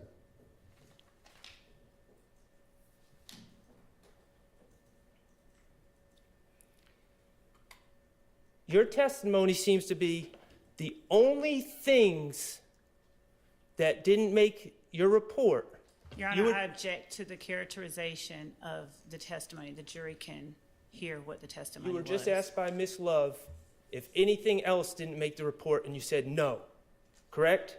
Yes, sir. So your testimony is the only 3 things that didn't make your report are going to the McDonald's, going to the green store, and going to the auto parts store looking for surveillance. Yes, sir. And we can't find your notes. Correct, sir. No further questions. All right. Your Honor, Yes. Your Honor, may I ask just one, based on what was just asked, may I ask just, oh, okay. Come on, Mr. Steele.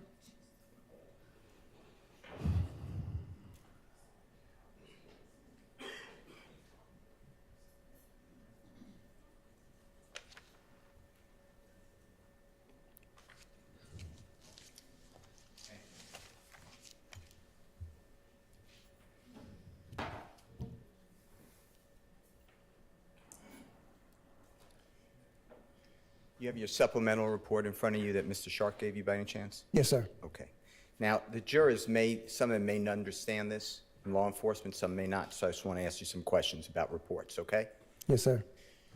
You testified already, you made it clear that report writing is something that you studied, you were taught, and you know it from your 30 years of experience, it's critical, right? Yes, sir. And it's critical because people rely on what you do, right? Objection, Your Honor, as to the characterization about people lying on. Overruled. Correct? Yes, sir. Because you're doing the work, and then later, people like Ms. Love and the Honorable... Objection, Your Honor, as to any reference to, it's not relevant, people like Ms. Love and. What's your question gonna be? Prosecutors rely on what you do, right? Yes, sir. And oftentimes, they're not with you when you're doing it. Yes, sir. And people like me who represent people charged with crimes, we rely on what you do. We read your reports. You know that, right? Yes, sir. Judges, like the Honorable Judge Whitaker, listens to things that you say from reports, right? Yes, sir. Okay.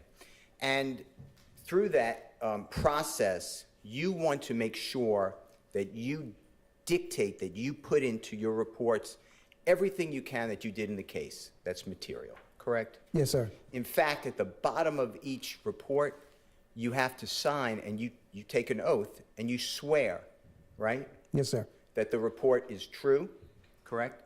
Yes, sir. Correct, Yes, sir. legible, Yes, sir. and complete. Yes, sir.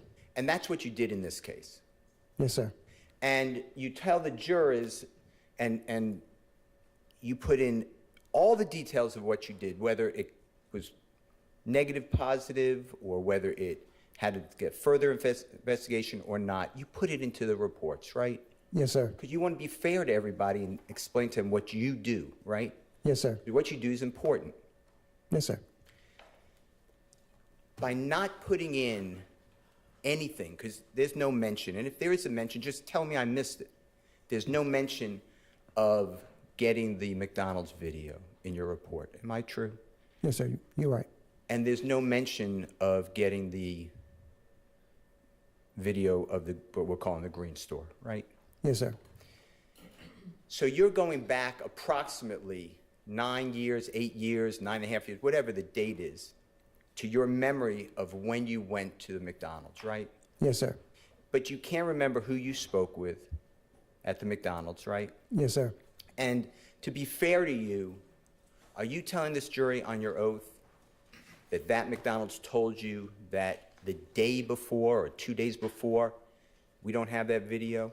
Your Honor, objection as to the question, it was asked and answered, and to ask if he's telling him under oath it's meant to harass and embarrass. Well, overruled. Okay, what was that, sir? You're relying on your memory, right? Yes, sir. And your memory, I'm not trying to argue how good or bad your memory is, but the reason you write the reports is so you have something contemporaneous, meaning at the time, right? Yes, sir. That's why you bring your notepad, correct? Yes, sir. And in your notepad that you brought with you to the McDonald's, right? Yes, sir. And you wrote down who you spoke with, right? Yes, sir. You got a telephone number in case you had to follow up, correct? Yes, sir. You saw their videos to ensure that they were correct, right? Yes, sir. Because you're not going to take somebody's word for it, because they could be telling you the truth, but they could be mistaken, right? Yes, sir. And you have all that information in there, right? Yes, sir. You might have even taken the video that they had, right? Objection, Your Honor. That assumes facts not in evidence, and that question was asked and answered regarding the video. Sustained as to asked and answered. The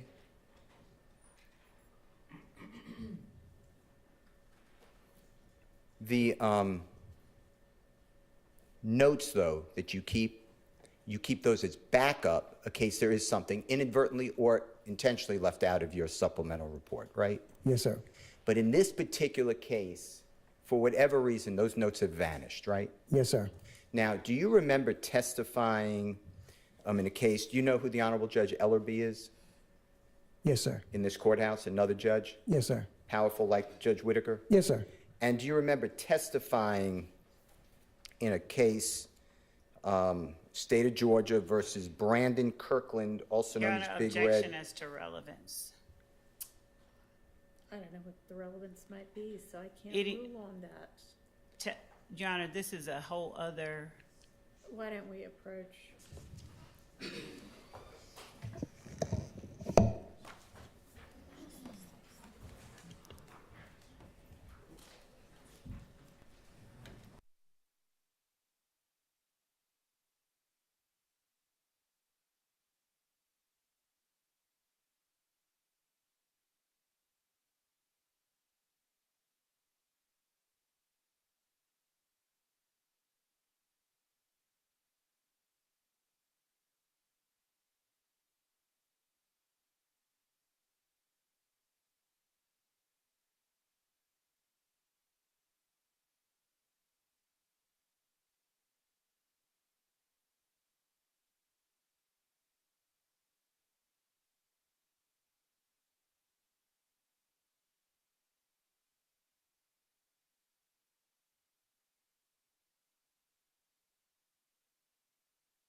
remember testifying in or about April 7, 2016, before the Honorable Judge Ellerby in this courthouse in the state of Georgia versus Brandon Kirkland, also known as Big Red, Jonathan Kirkland, also known as Prue, P-R-U. Yes, sir.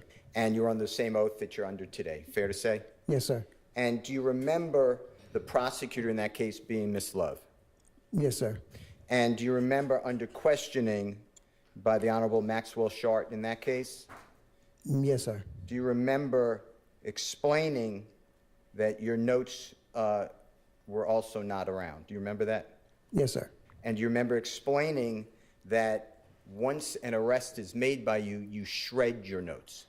Yes, sir. Okay. Now, in this case, you didn't shred your notes. You can't find them. Is that true? Correct. All right. Now, what does refurbishing notes mean? Is that No, your- no, go the ahead. first notepad. Okay, so- reusing the same notepad. So instead, if you're writing about your and my going to lunch on Notepad, but then you're going to do another day that you're going to eat lunch with the Honorable Keith Adams, you would rip up the parts that you met with me so you have a refurbished or clean notepad to talk about when you went to lunch with Mr. Adams. Is that what you're saying? No, basically, I take a new notepad and I may use it as a notepad as I'm assisting another detective who is the lead. So, or I'm going out on a suicide or a kidnapping or anything death-related investigation. So I'll just use that notepad instead of taking a brand new one Sure. and using that one. So the empty sheets is what you're saying? Correct. Okay. And what do you do with the sheets that you wrote about notes on this case? That's the shred? On this case, I didn't do anything with those. I just can't find the notepad itself. This case was preserved, but it's Okay. vanished. Okay, talking about the Kirkland case. No, talk about our case today Okay. that you're sworn under. Okay. That's the one that vanished. You can't Correct. find it. Okay. Correct. Now, I want to talk with you. Since we don't have the notes, you didn't give those notes to the district attorney's office, correct? No, sir. All right. So all we have to go on, all the jury has, is your memory that we don't have that recording for the McDonald's, right? Yes, sir. Same question for the Green Store, just your word. Yes, sir.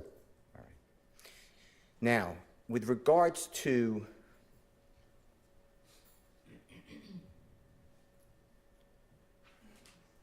questions that you asked on redirect examination by Ms. Love, that there were certain people in this case that you charged with murder on or about October 20th, 2015. Do you remember that? Yes, sir. And one of those people was Mr. Sledge, it came out, right?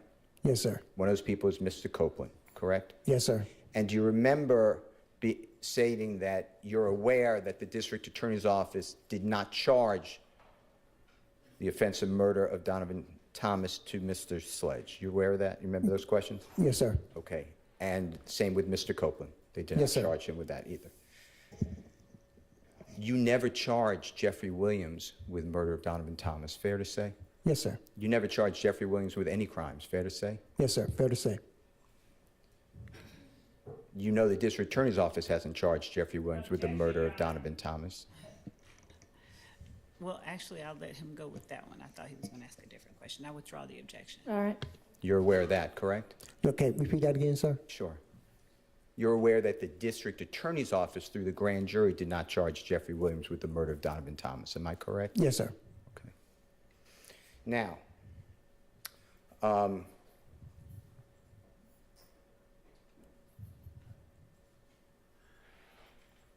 do you have any information that you can share with the jury that Jeffrey Williams was in possession of the Infiniti rental car, gray, from Hertz on January 9th of 2015?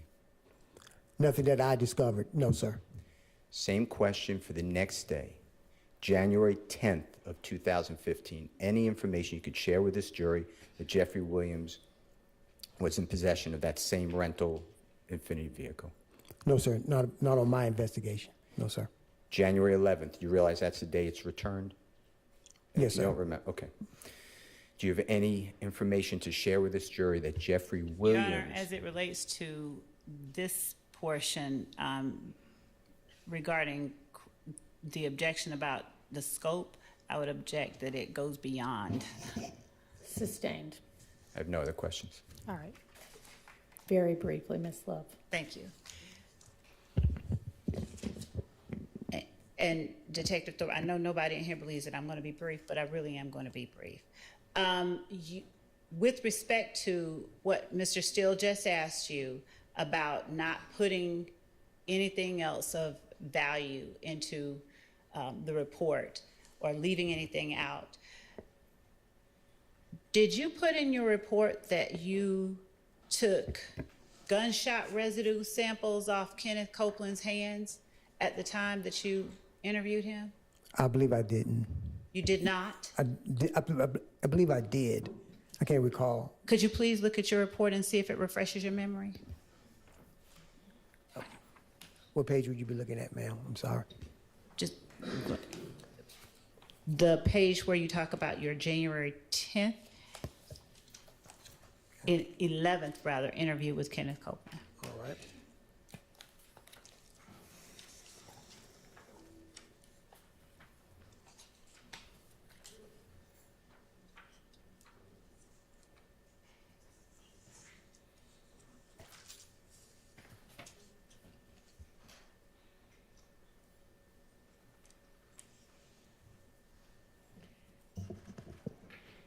Jurors, I'm going to remind y'all, if there's some time like this where there's a pause when a witness is looking at something or looking for something and y'all feel the need to stand up and stretch, please feel free to do that, okay? Especially towards the end of the day.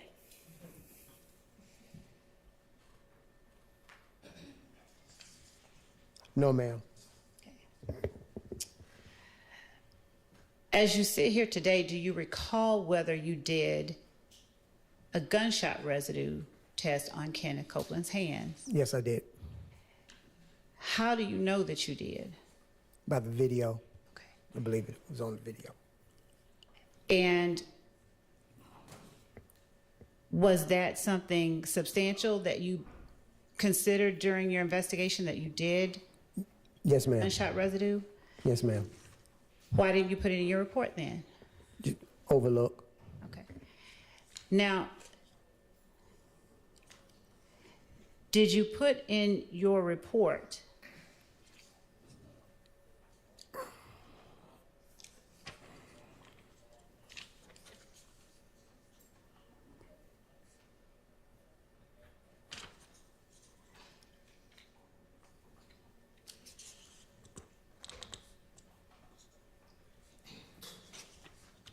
all of the information that you included or that you asked Kenneth Copeland about in your interviews with him? Yes, ma'am. Did you put every piece of information in the report that you talked to? And when I say every piece, I mean, did you put every detail of your interview with Kenneth Copeland into your report? No, ma'am. That's why the video is included. You say refer to details Okay. from the video. Did you put in your report that after you took gunshot residue from Kenneth Copeland's hands, that you resumed your interview with him? No, ma'am. Did you resume your interview with him at about 4:00 a.m.? Yes, ma'am. All right. Now, you were asked on recross by Mr. Shart, I believe, whether Kenneth Copeland said after he got up, he went to the green store. Do you remember that? Yes, ma'am. Did you put in your report exactly what Kenneth Copeland told you he did in chronological order after he got up? No, ma'am. Is it recorded on the video? Yes, ma'am. Did Kenneth Copeland tell you that after he got up, he left his girl's house and that his brother gave him his car? Yes, ma'am. Did he tell you that after he got up, he went and got a Band-Aid for his mouth? Your Honor, objection. This is outside the scope of cross. Your Honor, I'm asking information that Mr. Shart pulled up regarding what Kenneth Copeland did after he got up. Mr. Shart specifically asked him, did he tell you he went to the green store after he got up? Overruled, but let's keep in mind that we're on redirect at this point. Ask if whatever the necessary few questions are, and let's be done with this witness. Yes, Your Honor. On January the 11th, while you're talking to Kenneth Copeland, do you tell him exactly what time Mr. Thomas Jr. gets shot? No, ma'am. Okay. So do you have any way of getting from Mr. Copeland exactly how long it was before or after Mr. Thomas got shot that he actually got up from his girlfriend's house? No, ma'am.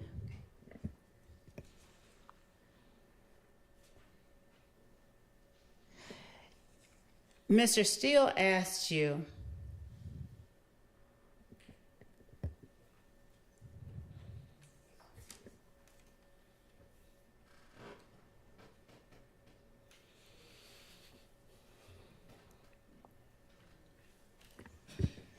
at the time that you made the arrests in October of 2015, did you have the Hertz rental records that the DA's office were able to get? No, ma'am, I did not.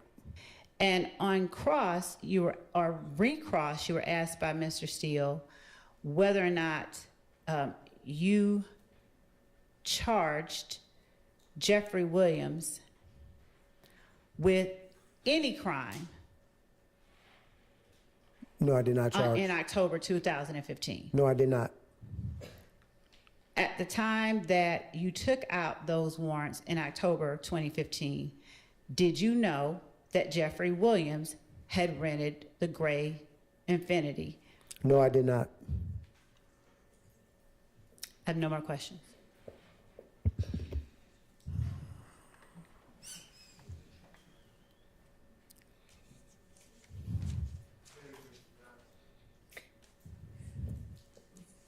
You were asked about if your report included verbatim what Kenneth Copeland said to you in the interviews. Remember that? Yes, Okay, you didn't need to put what he said verbatim because it's on a video, right? correct. You were asked about the gunshot residue. Whether you put that collection of the gunshot residue from Kenneth Copeland, whether you put that in your report, right? Correct. And you didn't because you didn't need to because that was on video, correct? Correct. All right, where is the video of you going to McDonald's and asking for surveillance? Objection, Your Honor. That was asked and answered about the, there's Overruled. assuming facts, Where is not it- in evidence where's about that a video? video. Overruled. Okay. Okay. Well, I wouldn't have a video of myself going into McDonald's. Okay. So that was never recorded on a video, or I did not do a digital audio recording of that either. Cool, thank you. All right. All right. Thank you. You are excused. Do you have another witness available? No, Your Honor, no. Okay, well, this is ideally and far too early to be finishing the day. I will say I have an email that says that a fire alarm is going to go off at 5 p.m. That's a test. So I guess we'll at least avoid that. Sometimes they go on for a long time and they're really loud. Ladies and gentlemen, I will see you all at 9 a.m. Remember, only the evidence that comes through the witnesses on the stand in this case is what you are supposed to be deciding this case based on. So don't talk to anybody about this case. Don't allow anybody else to talk to you about the case. Don't research in any way, internet or otherwise. Don't watch, listen to, absorb in any way any kind of media accounts about this case or anybody involved in it. And I will see y'all in the morning. Thank you.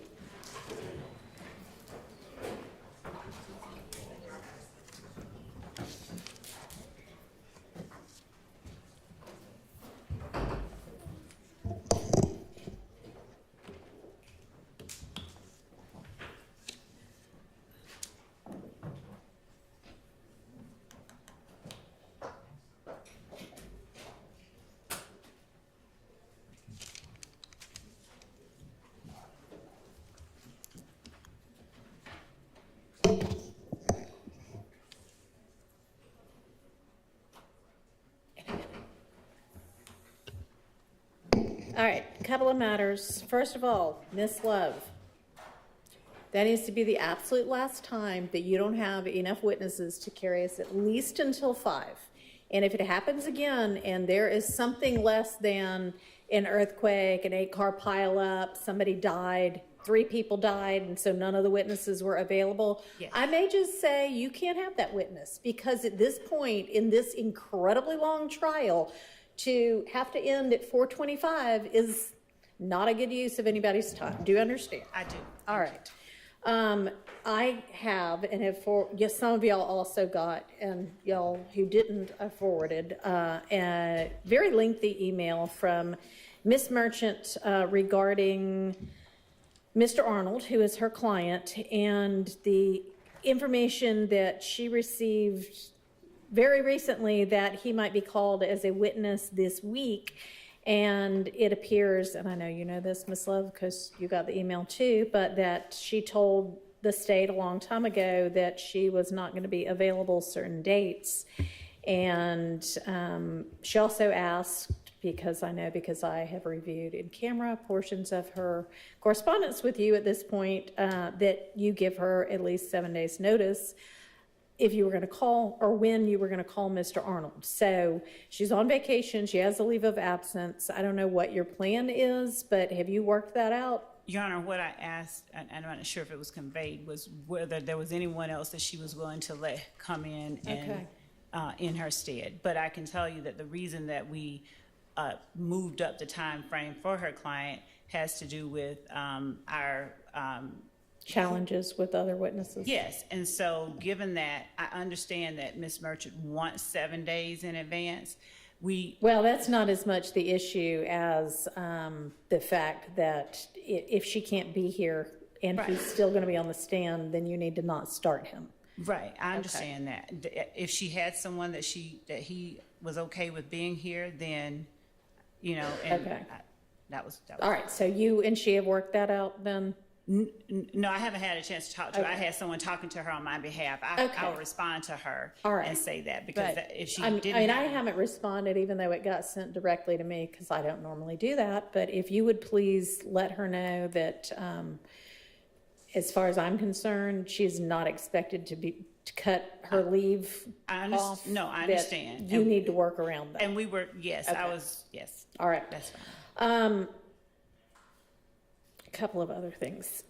So I haven't been able to review in full the briefs that Ms. Abbasi and the state provided on the overt acts, but with regard to one of them, and I don't even know if you have either, because she, I think, sent it this morning, but there was indication in her letter brief that the issue at the jail may have been a self-defense issue. And so I would like to see the video. Okay. And find out whether there was any evidence at all of a shank being on Bussy, or whatever his name is. I think that he took one. I think there was one after, but I will show you the video. I think that that's easy enough to do. We can send that to the court. Okay. And then finally,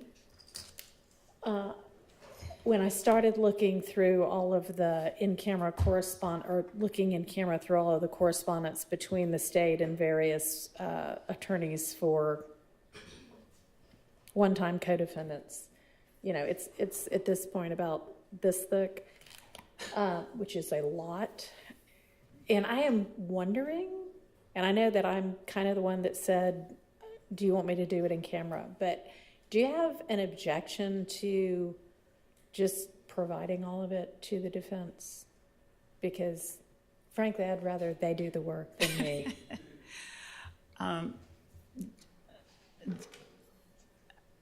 And you may just... I would prefer if the court would allow us to just review them, given... All right, I'll trudge through it, but it's going to take me a while, because as y'all know, I'm here with you every day, so. Okay. All right, anything else? I'm going to try to send you that video now. Which one? Well, we did once, but. So can we try this again?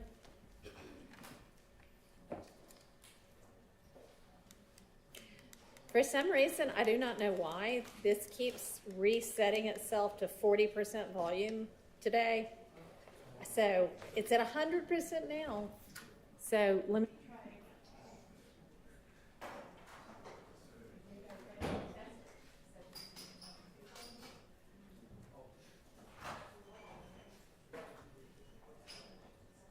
All right, so maybe that was the problem.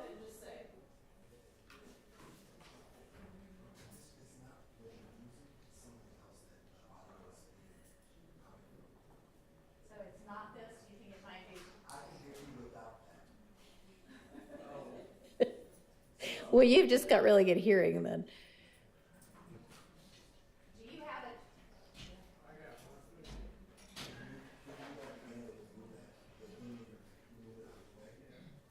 This is off. Move this out of the way.